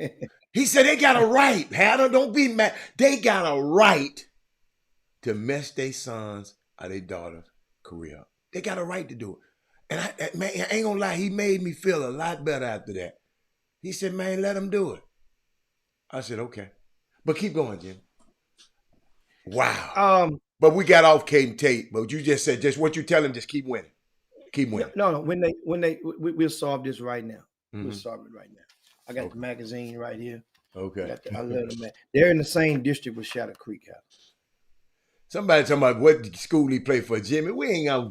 We just told you we're not going to mention the team. We're not talking about that. We're not going to specify that on that college kid. That ain't fair for that young man. Not doing that. He didn't beg. Sarah Barnes, it ain't everything for you to know, man.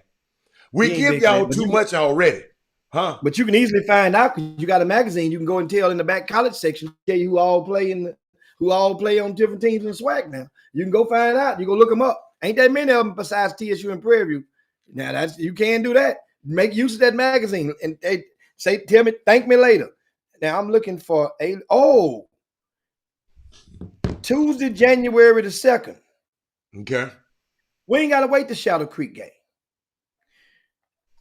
A-Leaf Taylor plays, they will host Dawson High School Tuesday at 1 p.m. Okay. That's in 2 weeks. Right? Week and a half. Dawson is good enough front court. They got some muscle in their front court. And those are football players. So you're supposed to outplay. If you're a college prospect, you're supposed to outperform some future linemen. Yeah, you're supposed to. They have 2 kids that are going to Texas Tech at Dawson High School. 2 kids that are committed that were committed. I don't know if they signed. That don't mean they can't play, Jim. What? Linemen, Hal. Linemen. Shit, I didn't say linebackers or you ever seen or deep. Have you ever seen Orlando play basketball? No, Kill everybody. 6'6", 330. Kill everybody. I bet he had some stars by his name. He probably did. But he's a Hall of Fame. Hold up, Jim. He's a Hall of Fame football player, though. So these young men understand that they're Power 5 football players, but I don't expect you to go. Listen, I don't expect you to flirt with a quadruple double against Dawson. I'm not going to place unrealistic expectations on a kid. What I'm expecting you to do, and give me that. That's what I would expect. Then that mean now, okay, because that's compatible. That's the size of a player that you would have to go against in college. So that's the closest thing. That's why it helps to have those types of platforms when you in order to get a more true or more valuable evaluation of a player. That don't mean nobody should never see nobody unless they're going against somebody. That's why that's one of the things that where Rucker on Wood, it kind of gives an inkling of some things, understand, because the game's going so fast and it's open gym setting, they fouling the heck out of some guys. But that type of basketball is kind of what's played when a kid goes on a campus visit. A lot of their players are already told, rough this one up. We want to see something. We want to check. Don't worry, give him a little muscle. And if any of y'all ever had a son that's played college ball, and ask them if they hosted kids or played in pickups during the campus visit with the kid, ask them had they coach one of their coaches ever request that from them. That's not far-fetched. So it gives you an opportunity to see how a kid would react if they're in a situation that they're normally protected by with a whistle. And that's the thing. I'm looking at some of the comments. Jeffrey Hicks say Hicks they don't want to be educated. Yeah, I get that. But that, you know, and that's one of my firm beliefs is that you could teach. My mom was a teacher for 37 years. My mother taught Robert Parrish in the first grade at West University Elementary School in Shreveport, Louisiana. And got to understand something. I firmly believe a person can teach all day long, but if you're not willing to learn, then that message may be ill received. Same as a pastor in the church house.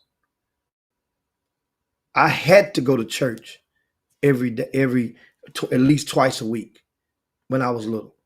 I had to go,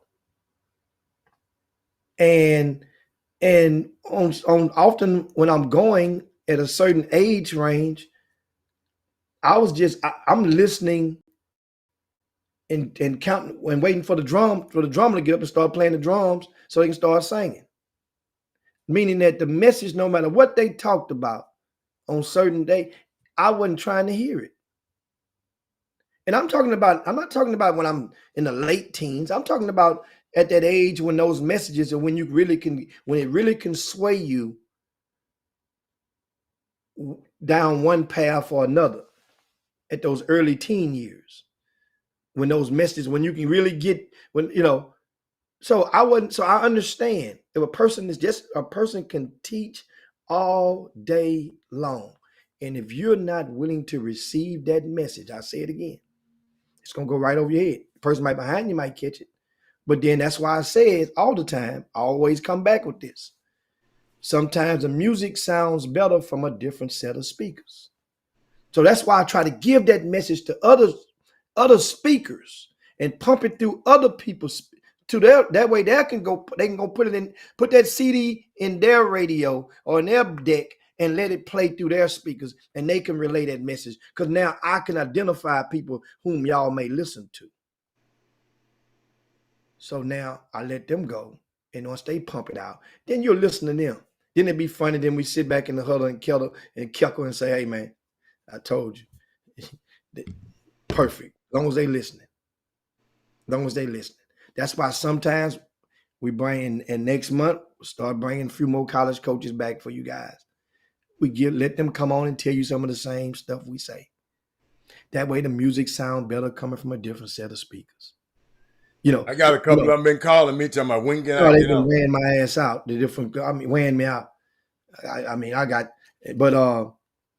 And then different events, you know, different teams from out of town, they ready. They want to come. You know why? Because think about it. The Chop Shop has been in existence since 2016, May 2016. And Hatter, you came on in the fall of 2016. I want to say it was maybe September, October when you came up in there. Because it was getting ready to be basketball season. I don't know what date. Your first, when we on the AM radio dial. And But I came on before that though, the Chris Walker show. You remember? but that was on the other. Yeah, I'm not talking about on the but Chop in the Shop. same building though. Yeah. Same building. Same building. I mean, different show, different whole show. Yeah. Yeah, because I think I went in and I subbed for Chris Walker once or twice. That previous year, I actually forgot about that. Did his show for him because he had to be on the radio. He had just took his gig. They got and thrust him back into this radio career that he's doing. But you mean TV? I mean, Head coaching too. Television career. Then he went back into coaching. We get ready to land the plane. I'm looking and I see Rice opened up a can of whoopers on Prairie View yesterday. Does anybody know if anything happened to Keanu Dawes or Chris Felix? Chris Felix plays, he's a starter for Prairie View, and Dawes is a starter for Rice. The reason why you said something happened? Because one thing about box scores, I have the ability to look at certain things on the box score, and they don't tell you everything, but then certain things become red flags, meaning that Chris Felix played 12 minutes. He started, but the rest of the starters played 30, 29, 31, and 27 minutes. Chris Felix only had one foul. So it wasn't because He didn't play more minutes because he fouled. He didn't. He was in foul trouble. Something had to have happened, right? Then for Keanu Dawes, he played 12 minutes, and the rest of the Rice starters played 27, 30, 33, and one young man played 14. Keanu Dawes played 12, but he only had 2 fouls. He had 6 rebounds, so he was grabbing possessions. Did anything happen? I hope nothing happened where they got injured or whatnot in this as a result of this game. So I'm just asking. Southern play at home tonight, Jimmy, against Sanford.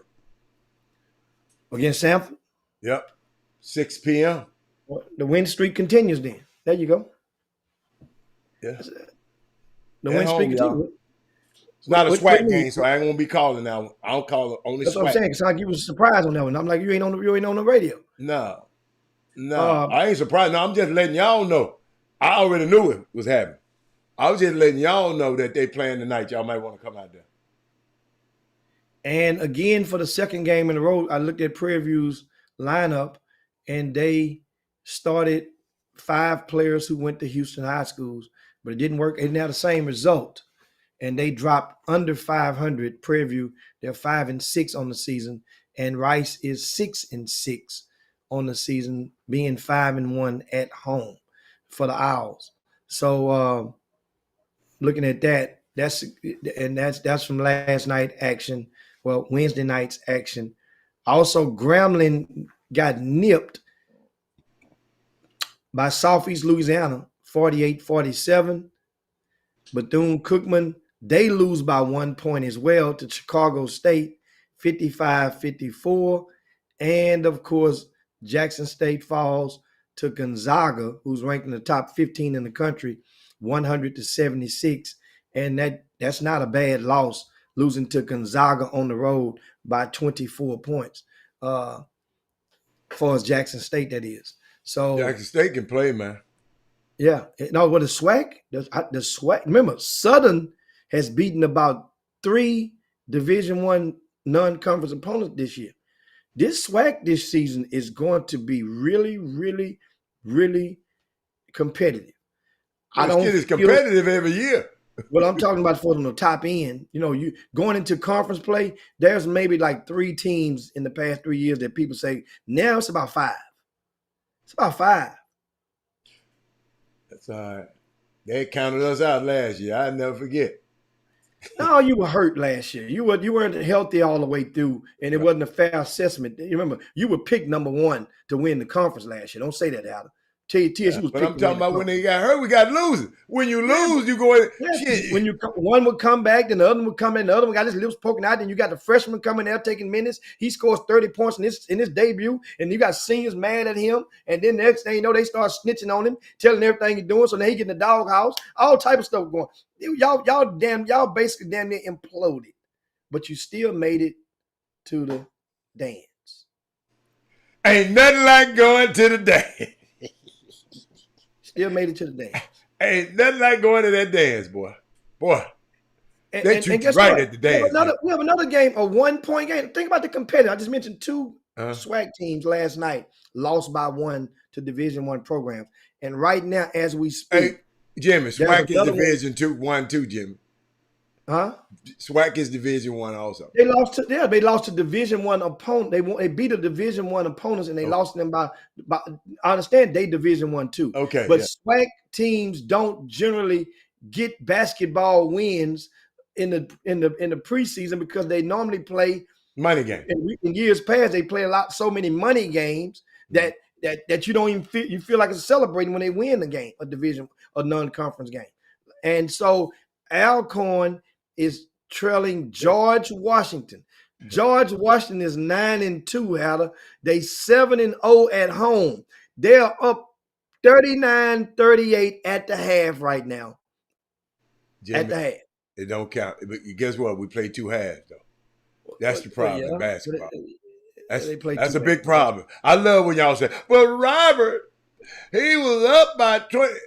Hey, Jimmy. Have you looked to see what those Clippers doing lately? Have you looked? No, I think they won like 9 straight. Okay. I Yet your ass know you where you have looked then. How in the hell you know it's 9 straight then? Hey, Jeremiah Gambrell plays. He starts for Alcorn. Oh, I'm you looking do? at magazine. I say, that's what I'm doing. See, we get talking about these colleges. Look what I do, Al. Look. That's what I do. I look at the screen and say, wait a minute, Alcorn. Let's see who we got. Guess what I'm doing? Jeremiah I'm looking Gambrell. at this screen. You can look at that screen. I'm looking at this screen. Jeremiah Gambrell, and he started today. Yep. 2 for 7 from the field, 5 punts, 3 turnovers. Hey, That's already 2 rebounds, 1 for 3 from 3-point land, and they trail. They got a chance to beat this team, Jim. George Washington. They had a chance. They had a chance, man. You just said it's too No, late. George Washington don't have that kind of clout that Syracuse and all them top. They ain't nobody scared of their coaches. You know, they scared of Mike Krzyzewski and all them coaches. But no, man, it's just fun, man. I just love it. NBA, man, is just getting so good. Y'all, you know, Christmas after Christmas, and Jimmy, that 20 game, Ja Morant. That's all I can say. You know what? You know I can't wait till the game after the game. Cause do you think he should have said, I'm keeping receipts? No. All that did was, if you're paying attention to him, that just showed you, that gave you a yellow flag to keep paying attention to him, because now he's definitely not completely healed with his mouth verbally. All he said was, I'm keeping receipts. He ain't that Jimmy. He ain't gonna talk like y'all want him to talk. No, but you the way Stroking that it the normally flame. goes. But he don't want these people to like him though. Cause y'all the same people that talk negative about it. Listen. But you go and get a couple of those performances, not necessarily buzzer beaters, a couple of performances under your belt. And then that man hit a game winner and been out for 8 months, man. And Coach, Jimmy, do you know how hard that is what he did the other night? It was basically an ISO play. On who? On one of the best defenders in the country, in the NBA, Herb Jones. Duh. Based on what? Go Google him. Based on what stat? Based on what stat? He is one of the best defenders in the NBA. What all defensive team he made? Go look it up. You're going to see. Has he made an all defensive team that you know of? He one of the best. I didn't say he is. But he's supposed to be the best defender on that damn team. Ain't nobody else on that motherfucker. Ain't nobody else on there going to stop him. They ain't going to put the little skinny ass that boy you like on him. The Brandon Miller. I mean, Brandon, whatever his name is. Brandon Ingram. You ain't putting his little narrow ass on it. Brandon Ingram is an all-star. The dude talking about, I would have ran 2 guys at job. Jimmy, they didn't need no another all-star then. They needed a stopper. Not an all-star, a stopper. What? Guess what? Man, I don't think Josh should shut up. Ja, I love you, man. Hey, Ja, I'm with you. F them folks. Stephen A., Jimmy, all of them. F them. Okay, he already showed you he can't handle that. That's all right. That's all right. You want then the ink on your then they'll suspend him again. Then so what? He'd have been suspended before. Then y'all gonna be talking about how dumb he is. All he have to do is just shut up and play ball. Just it's a time to talk. I ain't telling these kids to shut up and dribble. No, I'm not gonna do it. No, that ain't shut up and dribble. There's a time to talk. All he said, man, I'm keeping receipts. And then the dude asked him, he said, you know what I'm talking about. I love the way he said it. Doesn't nobody get mad but the people who can't. The only receipt he can have against the New Orleans Pelicans is the fact that you're motivated to play against Zion. He played against the first game he got back. What the hell you talking about? I'm just saying, though, I'm talking about a receipt against this particular team. No, he ain't. That ain't the receipts he was talking about. He's talking about the press, people. He was talking about the press. All you people that talk negative about it. That's who he was talking about. He wasn't talking about it. That's not going to, that's what I'm saying. So all you're doing now, you're saying bet. And so that means if you're saying bet, just be prepared for that one game. Already know, Jimmy, he already know it's coming. Guess what? But I'm gonna support it. And just be prepared. Because I'm just telling you, This gonna be Josh Central every day. Unless you are a champion, you're not going to beat people who buy ink by the gallon. Unless you are a perennial champion. And because it's going to take its toll on you. So you saying if he's a champion, they wouldn't say nothing to him about it? You know what? Jimmy, they talked about Jesus. He's the ultimate champion. So you think they won't talk about it? This is two different things. We're not comparing Ja Morant to Jesus. Well, I'm just telling you, you're talking about in the rim. They talk about everybody, Jimmy. Yeah, yes, but once you start winning, Draymond Green, they talked about him in a similar fashion before championships rings came. And once they came, then they slacked off and they start validating it. So everybody needs a guy like that on their team. And they talking about him like a dog, Jimmy. Everybody needs a guy like that on their team. You know, he's a guy. They talk about Draymond right like a dog. Them same exactly people. Now because you're no longer productive. You're not. Jimmy, he got championships. You just said championships. He got 4. They stopped. Understand? Okay, you get a 4, not for the rest of your life. This is a whole new season now. Not the rest of your life. He was immune from criticism for a couple of years, even when the Kevin Durant stuff happened. People took sides, and people had the nerve to actually take his side. Oh, that's KD wrong with that. Now you start to realize, man, that dude did something.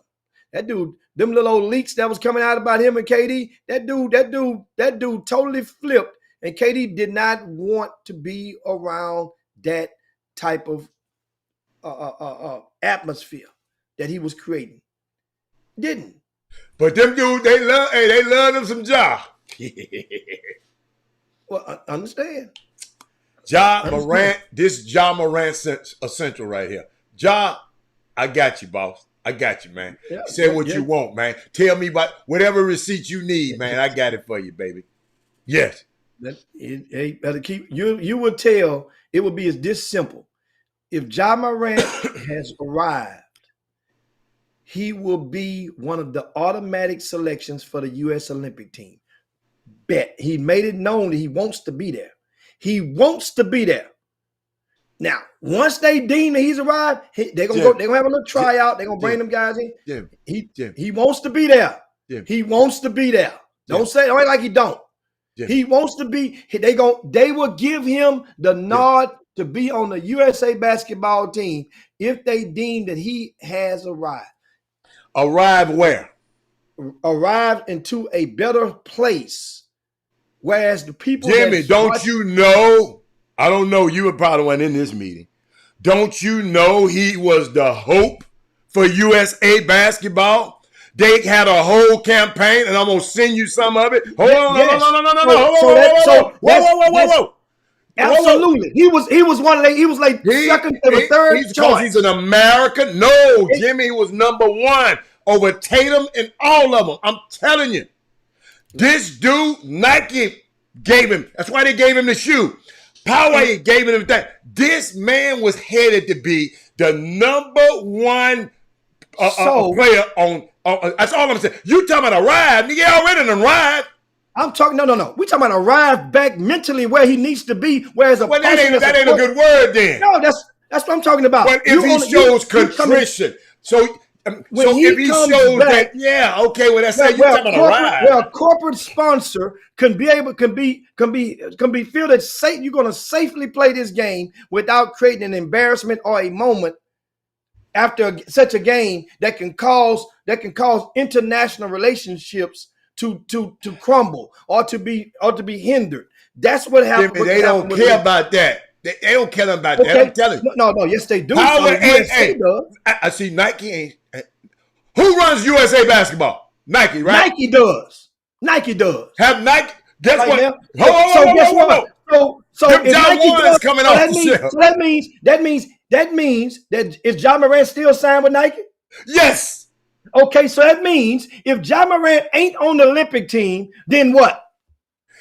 What is you talking about if he ain't? If he's not on the Olympic team, then what? You use the word arrive, and I didn't understand Exactly. that word. I just also went I'm back and telling explained. you, he is their man. Uh, All he got to so do is so act right. He okay. is the So man. He act don't right. have to arrive. Act right in the meaning for which I used the word arrived. I said with his attitude, with his mouth, he have arrived to be able to contain himself. That's what I meant by the word arrive. Elder, English is just like Spanish. There's different No, Jimmy, dialects of it. no, we ain't got to go there. We ain't got to go there. I So just did. therefore, It sound like you to didn't at us. first. You didn't at first, but you understand now. I done clarified it three times. Jimmy, you haven't clarified to me. The word arrive, if you haven't, let me do it for the fourth time. The word that I use, the context, what I You use the just word can't be using arrive. damn words that don't have nothing to do with it. The context I use the word arrive, mean him with his mouth, him mentally. That means you've arrived. Not him physically on the court. They're not going to put him in a situation where he can embarrass them. For example, there were years back when we had a player in the NBA that everybody in basketball knew was a no-brainer for the Olympic team. Everybody knew this dude that was in the league back then. That's back when the pro-ams was kind of hot. Everybody knew this dude was a no-brainer, and they did not invite him out even to the trial or invite him to one of the teams. And people wanted. So finally, they just got the nerve to just tell his people what the deal was. We can't trust you in our uniform, that you're not going to embarrass us. And that was Steve Francis. When Steve Francis' heyday, Steve Francis never got invited. It worried him until probably to this day. He wanted to be in that uniform so bad. It was at some point. I'm telling you this. Once again, it can affect you. If you want, when people know where you want to be or where you're trying to go, then they have the power to hinder you from attaining that goal. Some people may not be willing to help you get there. Some people may be really looking for a reason to keep you from getting there or stand in your way because they know where you're trying to get and what it means to you. That's what I'm saying about Ja. Once Y'all got a bad opinion of a guy that y'all really just don't know. that team, if he's not selected, then that means it won't be because he's not good enough. It won't be because somebody vetoed and Y'all they got a bad. don't fit. Y'all got. I'm telling you, John Morant. All he got to do is be an adult. But that's hard. That's hard for him. That's all he got. That's obviously hard. No, it's that's not. been hard for him to do. It's not hard. Yeah, in the heat of the moments in battles, that's the thing. Him being an adult, it wasn't nothing he did in the heat of battle. He didn't do nothing in the heat of battle. He did that when he was out kicking it. He didn't do nothing in the heat of battle. In the heat of the battle, meaning when you are crunk. When you're crunk. Man, I gotta go.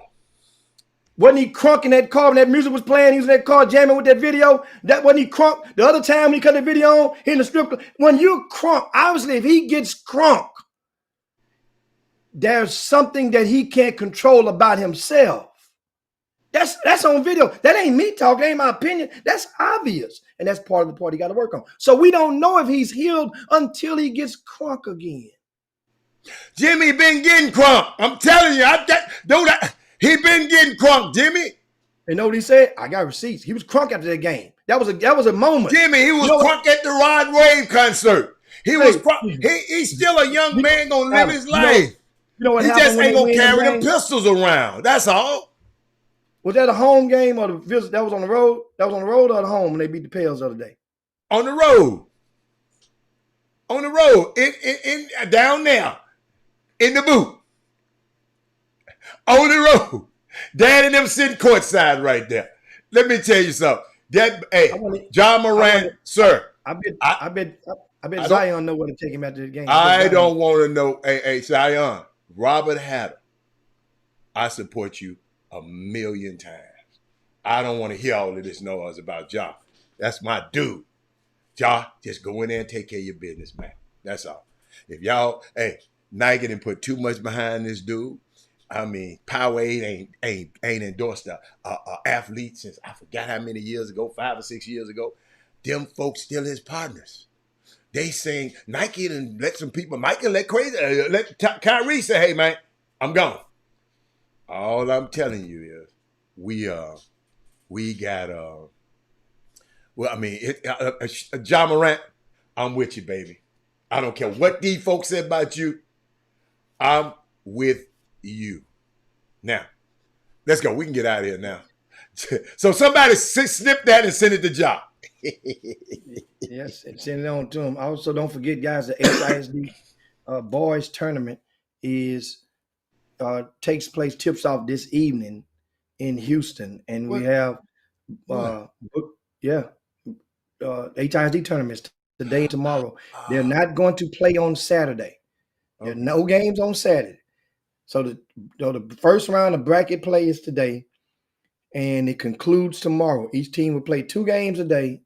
No, 1 game a day, and they will play 2 games tomorrow. Yeah, 3 game guaranteed. That's how they're gonna rock with it, and which saves money for referee costs, and you get 3 games guaranteed for the tournament.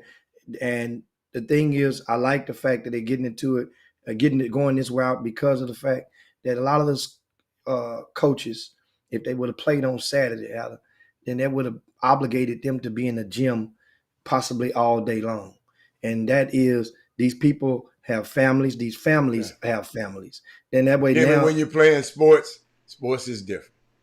Yeah, but at the high school level, on the extracurricular setting, ain't the high school level getting them ready for the college level. You play. I had to go on Thanksgiving to where my son was. I had to go on Christmas but that's, the way he was. So sports is like Christmas, that. Understand something, Al. Christmas on the Monday. This is the last shopping day, full shopping day. If that's what the hell they was thinking about, a shopping day on Christmas. Well, a lot of people that way can get a lot of these parents, a lot of the kids and families can go out of town and have relatives out of town. They can get there earlier. And that's what that means. And which I'm totally agree that we talking about the HISD tournament. This ain't the Chick-fil-A or the McDonald's tournament. This HISD tournament. Ain't but 4 teams outside of the district playing in the tournament. So Dallas got a tournament going on this weekend? Dallas does too. What's the name of that one? I think the DISD tournament. Well, how in the hell is the DISD and Toscasita going to play in? Because that gives him he goes and plays in that tournament. Sealsby played in that tournament for the last couple of years as well. It gives them opportunity to play and get against different teams outside of your region, and you get a chance to get way now for many a reason. You get different scouts easier. That way, some teams that may be that you may meet if you make it to state, you have some idea of you get to match up with them. You get to measure your team against some of those teams from the DFW area. You also get to see how the referees call as well from that area. You get a lot of things going outside, and you get to bond with your kids in that facet. So that's and speaking of that, I think Dickinson High School is up in Lake Charles for that border battle when they won their game this morning. I got a question. One more question. Then we get out of here. How do they end up? Let's say Shadow Creek keep winning. At what area would they have to play Toscasita? Well, they played them last year in the playoffs. They played in the playoffs last year, but it depended on the seed. We know what seed Shadow Creek is going to be. No, I'm talking about both of them keep winning. You're talking about in the playoffs. I'm talking about the playoffs going to the. Yes, you know what seed Shadow Creek is going to be. You don't know what seed Atascocita is going to be. That district, they have Beaumont United. They got Seed King. Summer Creek was a favorite, but then you got Beaumont Westbrook also in that. So district. What round is that when they get to playing each other? It could be the second round, or it can be the champion, the semifinal round. Oh, okay. So you don't know. Depending on what seed. Atascocita, they beat Beaumont United, but who knows? Atascocita can be tied for 3rd or 4th. I don't see that happening, but it could be. Remember that district. Atascocita lost 5 district games last year. Believe it or not, they lost 5 district games last year. It could, now, like I'm saying, and they end up meeting them. I think I don't know what place they came in. Uh, uh, uh, let me see. That's a good Tascasita basketball. Let's see what place they came in. What actual place they finished in last year. And 22-23, we know Beaumont United won the district standings. Tascasita came in second last year. So no, they came in third last year. So they was third last year. How they were tied with Beaumont Westbrook for the last two slots, and Tascasita got the advantage over Beaumont Westbrook and got the third seed. So if third seed is opposite them, Summer Creek second, Beaumont United was first, and Beaumont United had to be opposite them. No, Tascasita beat them, and they played Beaumont United. So to look at it and see. Look at it and see. Depending on what they come at. It's too early to call, in other words. That question had to be asked, need to be asked in about a month. In about a month. Meanwhile, let me know whenever Summer Shadow Creek, when they gonna meet A-Leaf Taylor. That was the magic question. When they gonna meet A-Leaf Taylor? Who? Shadow Creek. I don't care. I'm talking about this other team. That way. I asked about the team I wanted to ask about. I don't care nothing about the other team. I asked about the team I'm talking about because that team there is one of the top ranked teams. Is A-Leaf Taylor a top ranked team in the state? Oh, you know what? I repeat, is A-Leaf Taylor a top ranked team in the state? A-Leaf so Taylor, I ain't worried. I'm talking about A-Leaf Taylor is the team that you read the message about. I don't care. I ain't worried about that one. You worried about that one. Jimmy, I'm talking about later on. I'm talking about when we got to meet one of the best teams in the state, Atascocita. I'm not talking about A.D. Taylor no more. I even gave that little dude. You want to see that? I don't want to see that. You're not worried about Beaumont United? I didn't say nothing about no Beaumont United. I just asked about Atascocita. I know. Duh. That means so you're not worried about Beaumont United, though. I asked about Atascocita. I didn't say nothing about Beaumont United. Not one word. You ain't worried about 7 Lakes? Didn't say nothing about 7 Lakes. I said Atascocita. I asked you a question. You trying like you did with arrive.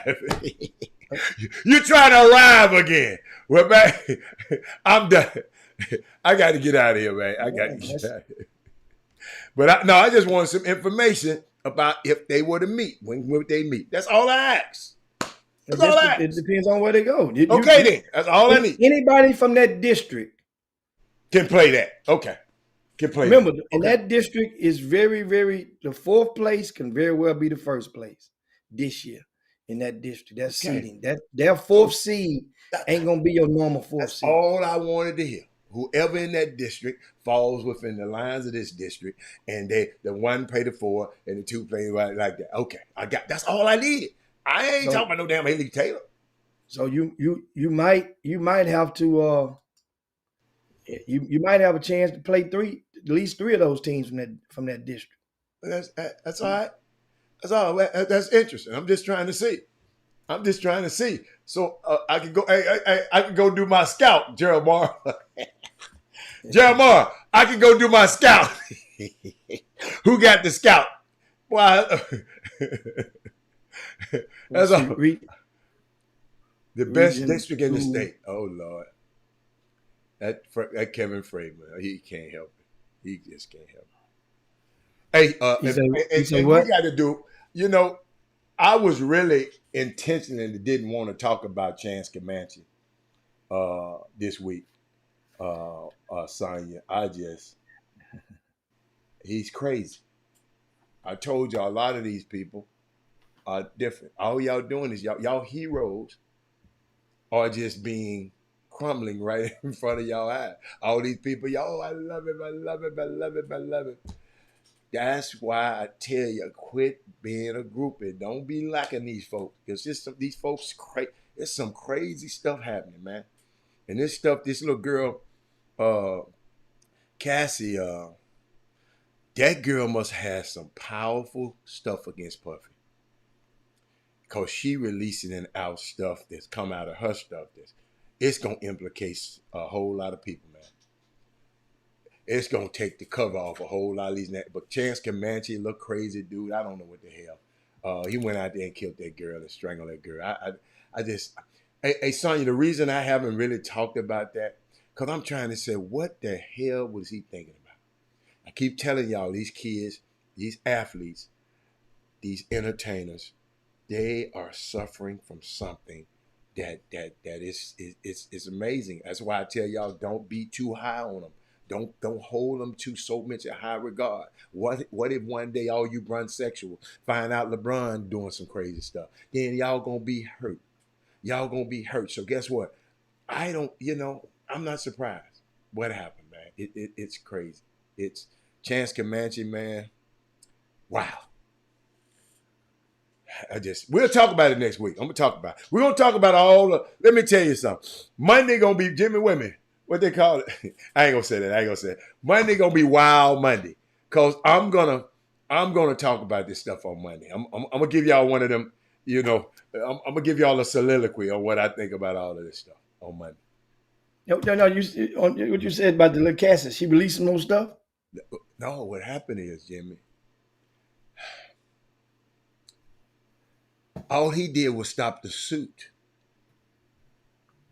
Her boyfriend, her husband, is getting her to release a lot of other stuff. Oh, she married? Yeah, she married now. Oh, okay, good. Yeah, people used to, Jimmy, the boy used to have people peeing on the girl and everything. Oh, Puffy if Puffy doing all of this, man, y'all can't never say nothing about. Yeah, R. Kelly, y'all talk about him because he's messing with kids. Cassie was grown. But Puffy and talking about T.D. Jakes was at the butt naked. Jimmy, I told you, Jimmy, even my people in L.A., they told me about the butt naked basketball games that goes on at Jamie Foxx house. All dudes playing naked. No women. The neighbor called the police on their ass. That's how they found out it was a complaint. The neighbors looking through said, look here, man. One part of the gate was messed up so they could see through it. Jimmy, butt naked basketball game. So it's just a lot of stuff. And then the gate was messed up? Who? Huh? The gate was messed up? Yeah, the gate was knocked down, a portion of the gate so you can see. You can see. You remember that movie? You saw that movie Porky's? Uh-huh. Dude, I don't know if this stuff true, but we're gonna talk about this stuff. We're going to talk about this stuff, Mom. It's just so much stuff going on in Bishop Jakes, man. I don't put nothing past nobody. Because he sure be at the parties. And guess who else be at the parties? I'm going to break your heart. The Jigger Man be at the parties. I know I'm going to break your heart. He be at the parties. Jimmy, it's something else, man. Jimmy, I don't know what's wrong with them people, man. But I told my son, man, when he left this city, I said, don't let your talent take you somewhere that your character can't keep you. Jimmy, these people going to Hollywood trying to win. They'll do anything to win. If I got to come to the butt naked basketball team back game to be in a part in my movie, they going. Oh, Jimmy's off the channel. Hey, you see the video of the little boy? I mean, not the little boy. The guy made, and he basically he insinuated that, well, he stated that a black billionaire. That wasn't no little boy. It was a grown ass man. I said it was a grown man. I said little boy at first. And I said, no, he wasn't a grown little boy. No, his name Kristen Keys. He said a black billionaire basically physically put a physical proposal in front of him. Yes. And he just said, I got to get this off my spirit. I'm tired of carrying this stuff. And this guy offered me that, and he's insinuated that he left and said to hell with that and turned it down. Jim, insinuated. He let turned me it tell you down. what happened. You got to listen to this guy. Christian Keys, great actor. He went to pitch his idea. All the Queen's Men. That was his. That's his. All the Queen's Men is on BET Plus. He went while his agent was there. Everything was cool. So the agent left. So because he wanted the billionaire to invest in his thing, but the agent left. He said, "Come on, let's go in the conference room." So he in the conference room, thinking nothing wrong, but it was a room out from the conference room. He said, but he went in the conference, went in that little room and stayed a long time. He said the mother come out of there with a smoking jacket and some pajamas on, and had his assistants bring some strawberries in champagne, and proposition this dude. And dude said he walked out there and got the hell. It wasn't no Bob Johnson, baby. Because he said, this is what he said, Jimmy. He said, and this guy paid, watch this, Jimmy. Paid the tuition. For a whole class. Ain't but one person did that. That's Robert F. Smith. Ain't but one person did that. That's Robert Smith. So I took a look at his ass the other day, just to look at him again. Jimmy, if Bishop Jakes would do it, why in the hell we think Robert Smith won't do it? Now, Tyler Perry is the one who produced his movie, All the Queen's Men. So I don't think you have a problem with Tyler Perry, but everybody know Tyler Perry is different. And then, I mean, we gonna talk next week, y'all. I hate to do this. I hate to do this because I love my black, but our black people who've been exposed to Hollywood out there, Jimmy. Jimmy, you got to quit laughing. Kevin Framer say, take one for the team. Jimmy, I done been Jimmy. When you live in LA, for as long as I lived out there messing around when Robert Ory was playing, Jimmy, you see these go. And wait till I see y'all on Monday. Taraji P. Henson around there crying on TV, talking about how much they don't pay the women more. But Taraji, you lost me, baby. You lost me. I'm going to tell you where you lost me because I love you, right? You lost me when you said, let's say I get $10 million from a movie. You lost me then, Taraji. Your ass done got $10 million. So your ass done lost. Most of us, you done lost. But Uncle Sam's get half of that. Then I got to pay my agency, and that's 3% off what I make, not what the government take.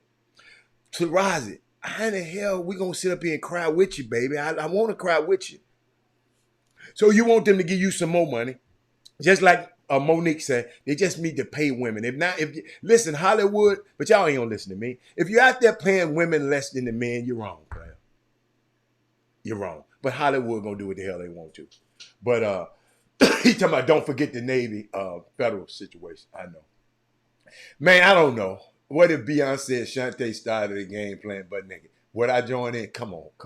That's a different game. Come on, shit. That's a different game. We talking about some different. Yeah, we talking about. That's Odyssey, Jimmy. That's Odyssey saying that, Jimmy. Come on now. You know that's Odyssey saying. Why are you explaining the Odyssey? He talking about Halle Berry and all that. That's different. That's different. We talking about people that pee standing up, not sitting down. Nigga, y'all know the thing is. See, here's the thing. Man, and I told you guys. Time right here messing with y'all. Those guys. No, he didn't know, Jimmy. I'm sorry. Honestly, wasn't no women playing. It was just all dudes. But keep going. Okay.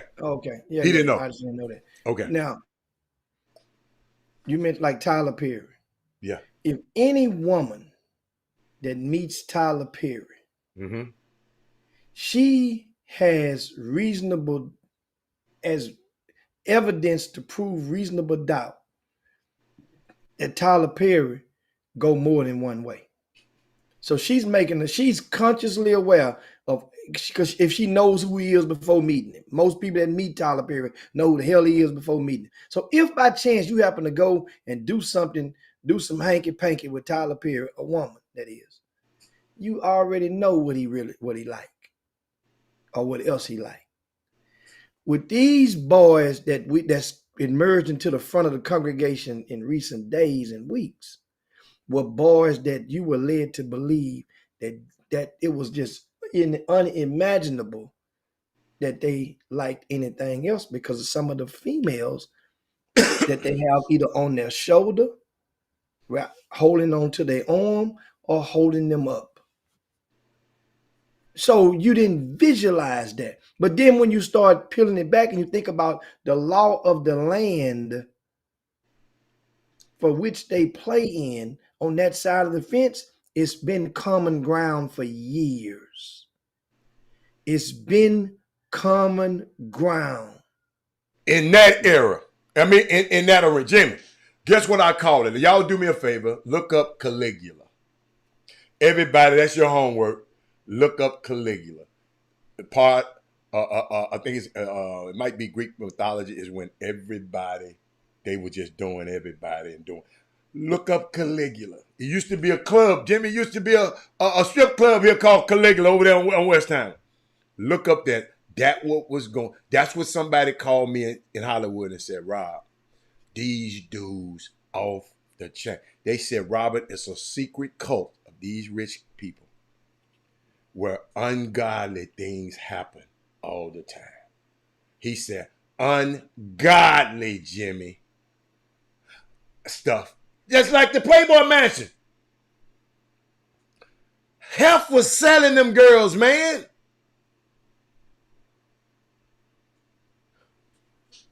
And nobody never did nothing about it.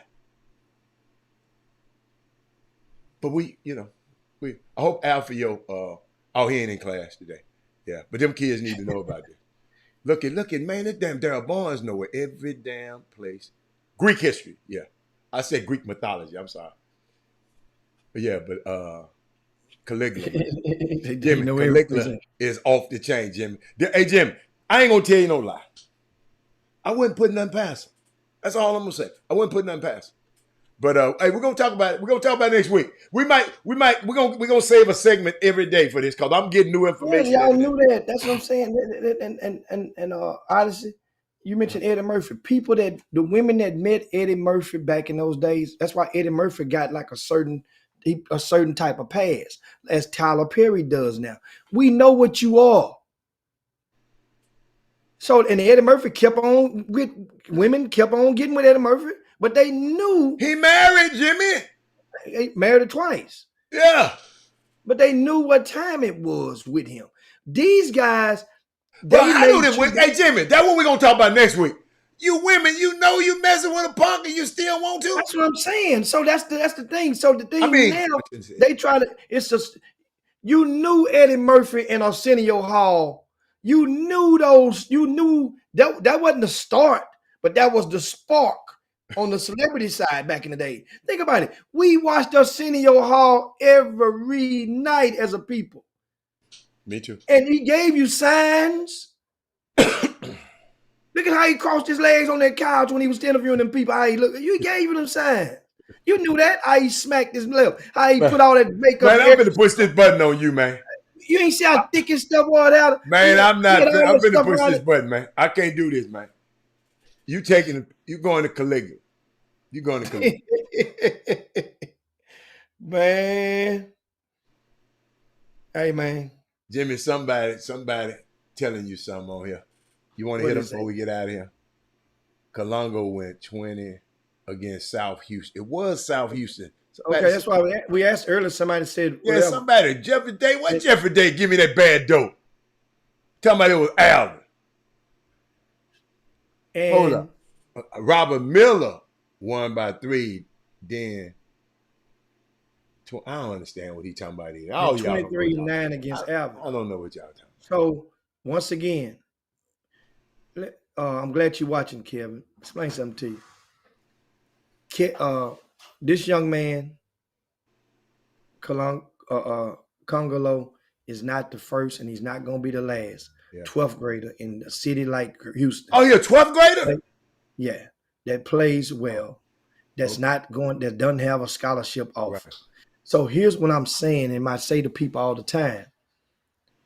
You just got to be patient. You did all the right things. You played an independent team. That team played and they traveled around the country. Joe Little did. They traveled around the state. So here's the thing. Be patient.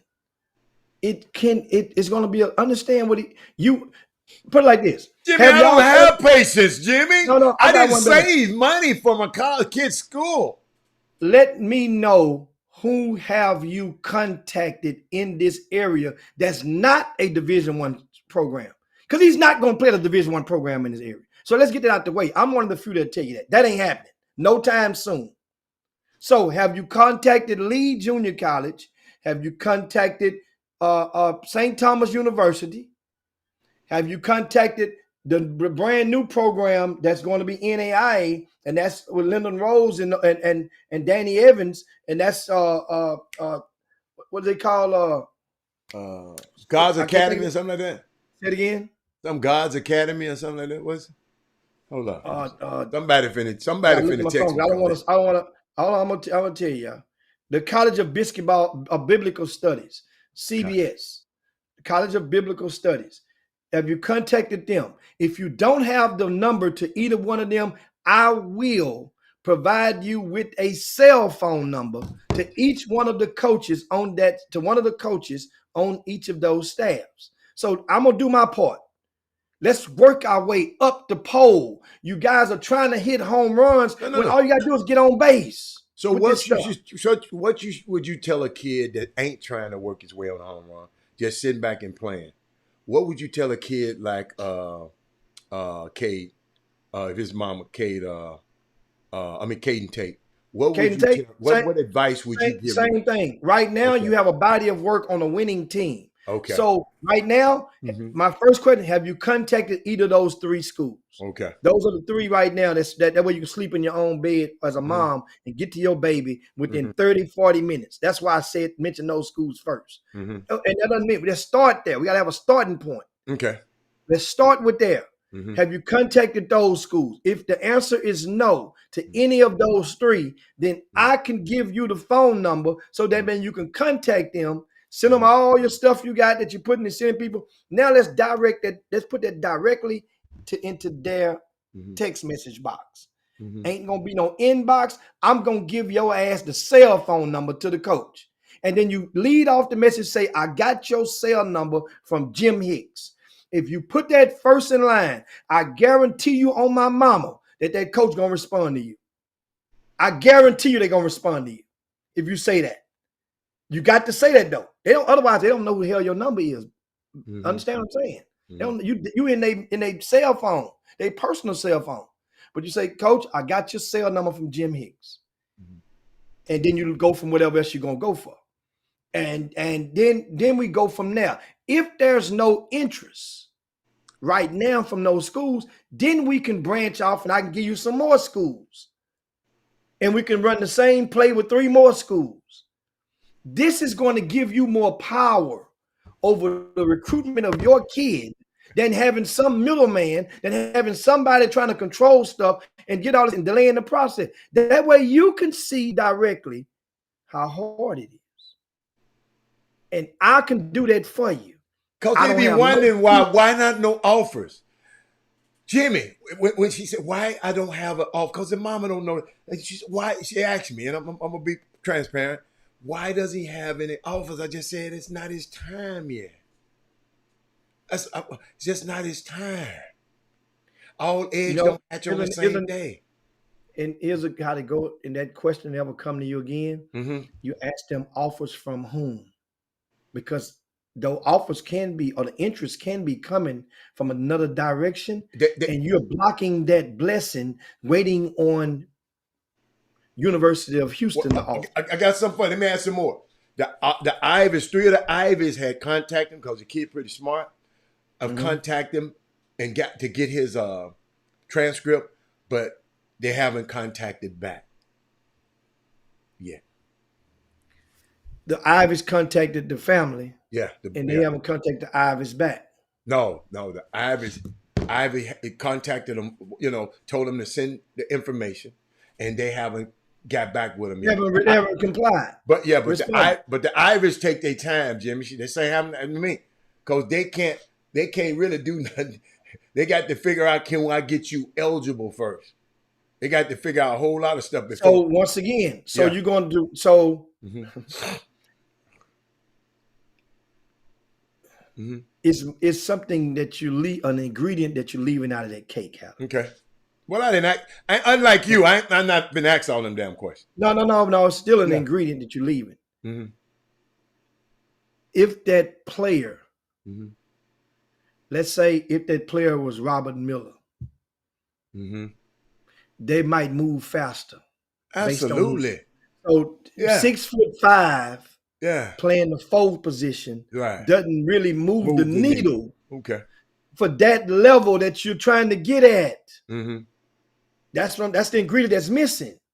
That don't mean you can't play there, no, but it's not going to make them move faster. And what Gotcha. can happen is you can enable yourself to block all of the opportunities that can put you in the front line, because once these other schools start looking, they looking. Once Lee College, who's ranked in the country right now, they've been kicking ass for 2 straight years. That coach just walked up and down. He's from Baytown. They've been kicking butt. Who's that? Baytown Lee Junior College. Yeah. Just using that example in this area. And we use College of Biblical Studies, and yes, there's North American University. They are also NAIA. Thank you, Michael Jordan. That's 4 non-division ones.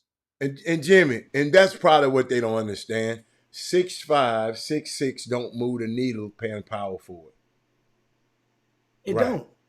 Right. It is what it is. That's a good one. They can get that. There's some kid that's in their back door that they can get that's that same size and probably, and so it's not going to move the needle. What's going to make them? So now you got to go and start from, if you're willing to do the work. I just explained to you what I can do for you.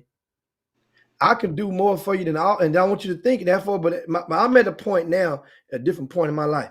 I don't charge you people, but if you want my services, pro bono, you're going to put a message out there and let the world know that I'm doing it because I know that ain't good spiritually, but at the same time, because there's so many people that's been led to believe that I have no ink in my pen, that I have no stroke in doing this anymore, which is false. So either you want to go and pay somebody else to do it, or you can just try to see if I'm lying to you. And Jimmy, I heard these people charging the hell out of these kids. Man, Yes, I saw a they tweet the other day. Y'all charging the hell out of them. And y'all then guess got what? to be They out y'all doing? rabbit The ass people are mind to paying. paying these dudes this money, huh? They charging and the people are paying it. Unfreaking believable. I So saw now you these understand yesterday. why I was so pissed off for all these last 5 years. I'm not charging nobody for nothing.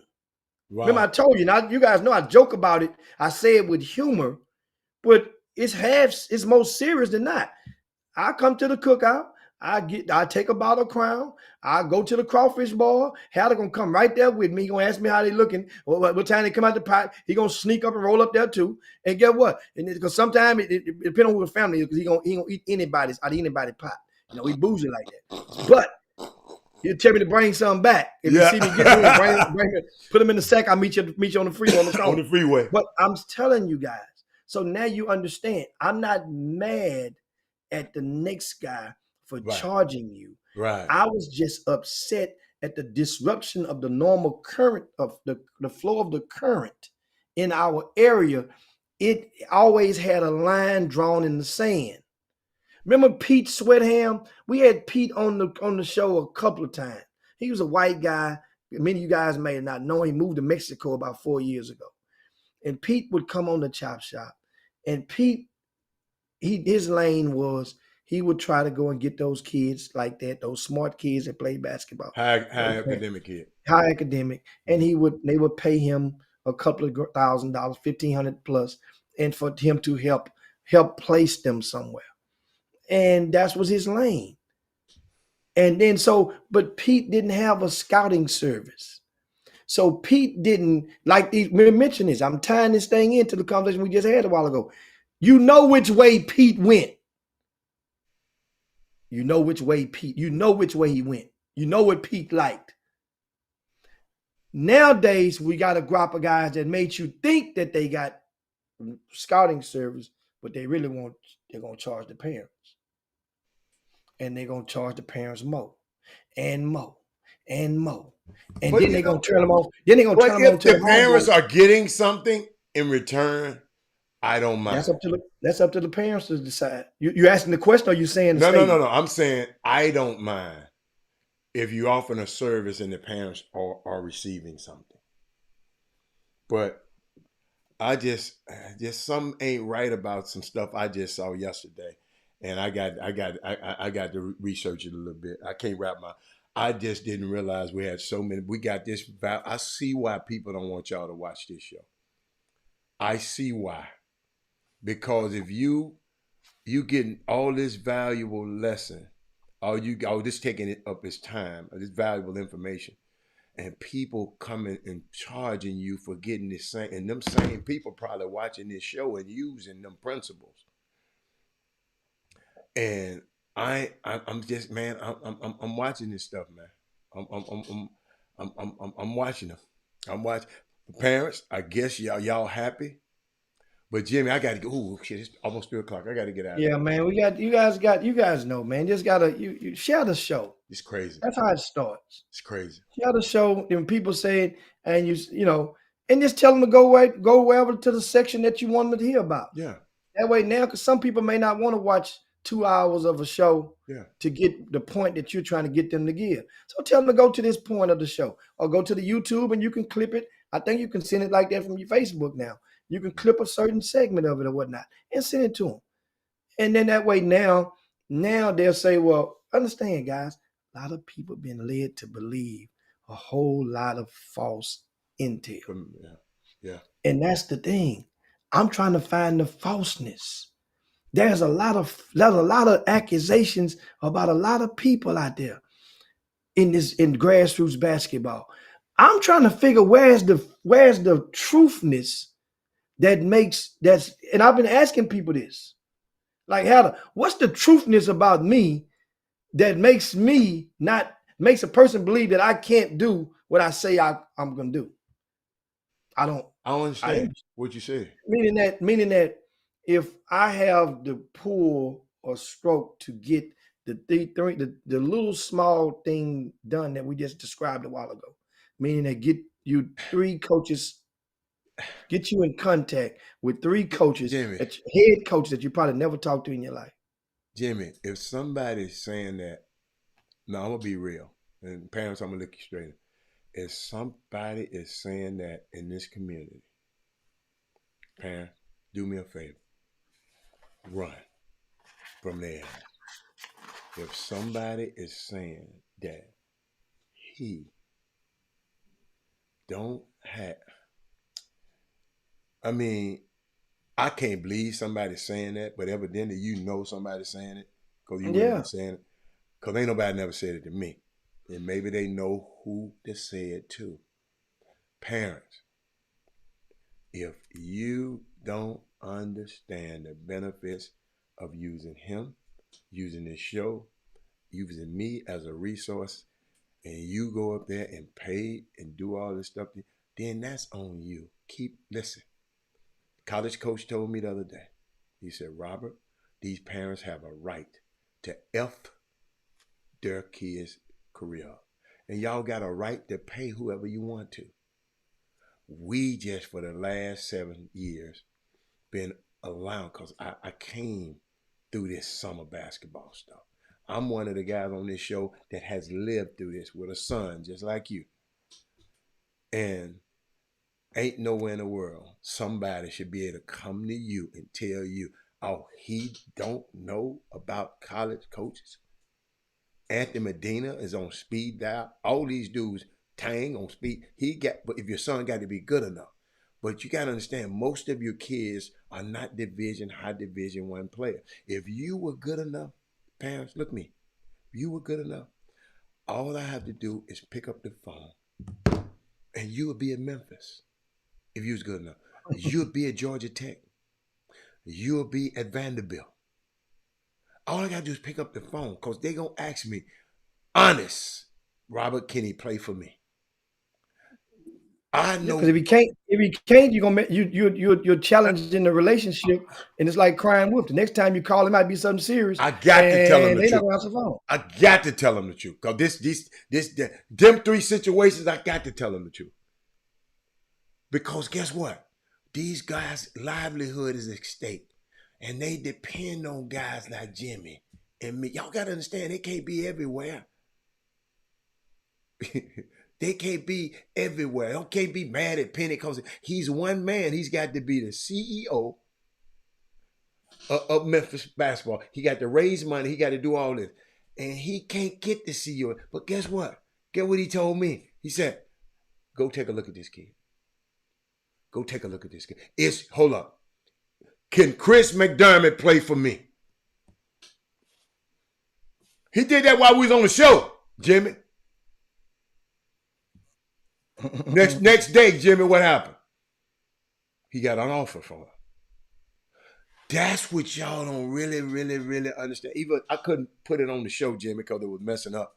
But Kevin Sampson said the first time he ever saw Mercy Miller before is at one of Jimmy's events. It's Kelvin Sampson. Kelvin Sampson. That's why y'all, I mean, so people telling you he don't have stroke. No, but see, is he perfect? Hell no. Ain't none of us perfect. But if you want, guess what? Caden Tate happened to be a teammate of a young man that I care a whole lot about. So of course, I want him to be able, if it's possible, if he want to play college basketball. That's why I asked Jimmy. I've been asking other coaches. I got some fillers out there. But guess what? If you mess around and you're under this umbrella, Jimmy, if you even email me, there's some parents be on this show all the time emailing me and texting me that y'all don't even know texting people. But for them to say that, Jimmy, like I said, they ain't never said it to me. And Jimmy, the people who come back and tell you that, let me tell you what you got to do with them. Got this from Jay-Z. Why were they so comfortable talking about me to you? That's why I don't hear gossip. You ain't finna talk about nobody I mess with. You ain't gonna talk. Why is they so comfortable talking about me to you unless your ass is in on it too? Y'all gonna take that one. Let me tell you something. Y'all need to take that one and run with it. Cause y'all need to tweet that one. But no, Jimmy, I mean, that's what happened. Wow, don't come tell me what nobody say. I don't want to hear it.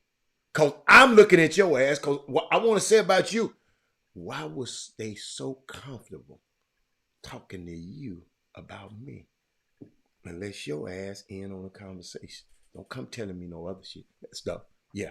Now, yeah, I'm gonna leave y'all with that one. Y'all need to regurgitate that one over the weekend. You got anything said, Jim? I got to get out of there. Then there's a you know the cap on that is the parents that when I've spoken with certain parents and it's like, well, I didn't know, and your son's in the 12th grade, and your son might have been to Ruck on Wood at least one time, so that means you know that RCS Sports exists, or you know I exist. If you've been there just one time and your son is a senior, then you turn around and say, well, man, I didn't know. We didn't know. So I hear that a lot from parents when I talk to them. I didn't know. We didn't know. And it just deflates me, because that's why I ask you guys to ask other people, why don't you know what he does? But you done ran to that website whenever them rankings came out. You ran your ass there and gave it and clicked all day long when the rankings come out to either watch for your baby's name or somebody else's name that played on the team with him. But you don't know. Y'all mighty quiet on this text feed, Jimmy. It's crickets. I know I hit some of y'all's ass upside the head. Y'all mighty quiet on this feed right now, buddy. Yeah, they got people at work right now listening to it. They put the volume down because the That's people in all the right. cubicle next, Jimmy, they door type. say, "Man, why you ain't call? He right. Why didn't you call him? I challenge you to try that. Now, mind you, That man said you we're can hear a talking rep. about kids that's producing. We're not talking about. Understand? First of all, don't get embarrassed. Okay. Y'all know I embarrass people now. I'm gonna tell you what you're not gonna want to hear. I don't have a vested interest in your artery or your heart for your baby. I don't share the same interest in that. I like helping my people, especially those that are seeking to be helped. If I see you trying to change your tire, I'm pulling over on the side of the road. I'm gonna get some help. If I see you waiting in the accident, you might have called AAA. I'm gonna pass you up. People who are trying to help themselves are more prone to get assistance than those who appear to be sitting on their ass. You mess around and wait till all the scholarship money is given away if you want to. Talking about unsigned senior parents. That money goes somewhere. Those grants go somewhere. Kids have started applying for grants as early as last March or May. That pool shrinks every day. Somehow somebody done led you believe your story ain't like this, your teammates or your neighbor's story. You don't know who they know. You don't know who's doing somebody a favor. Even just because your kid might be better than them. You still don't know who cashing out on the favor. Get on top of your baby stuff. It's if you want to see them, if you want them, do you want them on the basketball team or do you want them to play college basketball? That's my question I leave you guys with. And we Say it again, Jim. do you want them on a college basketball team? Uh-huh. Which one is the greater? Or do you rather them play college basketball? Okay. That's an A or B. Two different things. I'm with you. Two different things. That's a good place to stop. Most people out there are trying to appease to A. Just want to be on a team, Jim. Just want to get because they can tweet talking about my baby play for so and so. Absolutely. I can't wait to That's talk what to y'all more. I firmly believe in my heart of hearts, and based on the intel that I've collected over the past 5 years or so, and I'm not even gonna go back to the year, but based just a 5-year sample size, that's what most people want or think, and they think their parents want that, and they'll take that. You'll settle for that, knowing your kid won't play, knowing he gonna be miserable, knowing he ain't gonna. Come on, man. Knowing he transportal combat bound. Y'all know that, man. How do you know? We got so much to talk about on Monday, man. Y'all know if your kid parties in the 12th grade and he stays at your house, he has a curfew. What the hell you think he gonna do time he get to a football campus in the fall where there's a football game and a frat party and all type of stuff going on at the college down there? Because every college has a college around the corner or down the road. Remember that now. So it ain't just that college he's going to socialize with. Don't you get it twisted. His homies, they gonna get in the car, they gonna ride over and mess with the chicks over at the other college. So if it ain't your home football game, it's their home football game. Y'all ain't never thought about that, have you? You ain't never thought about that. But ain't nothing wrong with party. Ain't nothing wrong with that. What I'm saying is, so if you think if he partied in the 12th grade, what do you think he's gonna do when he get to college? He's gonna get it. And don't let him go to no HBCU. So therefore, if that's part of it with no curfew, how prone is he to get his lesson done if you want him to also play basketball when he's never in his life has he had to do one-on-ones, tutorials, two practices in the same day? Jim, he's never in his life had to do this that. false, right, Jim? Bob, I ain't never heard a kid skip practice to get a haircut. I ain't never heard of a kid that I know skip practice to get a haircut in high school. You know what? I would not put that past. You say you ain't heard of it. I don't mean. Yeah, I heard of it. Yeah, I would not put that past none of these little jokers nowadays. To get a haircut. Yeah, if your team not winning, they said the team not winning. You want You want to get on, get out of town. You want to get that, I'm going to give me a cut, man. Man, let's get out of here, man. I can't believe I got y'all. Y'all got me on here. We gave y'all a triple shot. Wow. A triple shot. Y'all owe us. Y'all make sure. Yeah. Y'all owe him some crown. Just owe me some. No. I take a bottle of red now. Just give me some good cab. I want some Jimmy. Veuve You want the Veuve. It's time. Veuve Clicquot. All right, y'all. I'm out of here, man. Bye. Yeah. Jim Hicks, Rob Hatter, you are now tuned in to the Chop Shop. I'm Retro, let's get it. We in the Chop Shop, we live in the Chop Shop. We talking sports talk, we live in the Chop Shop. We in the Chop Shop, I'm talking sports talk. So turn your dials up, it's live in the Chop Shop. We in the Chop Shop, we live.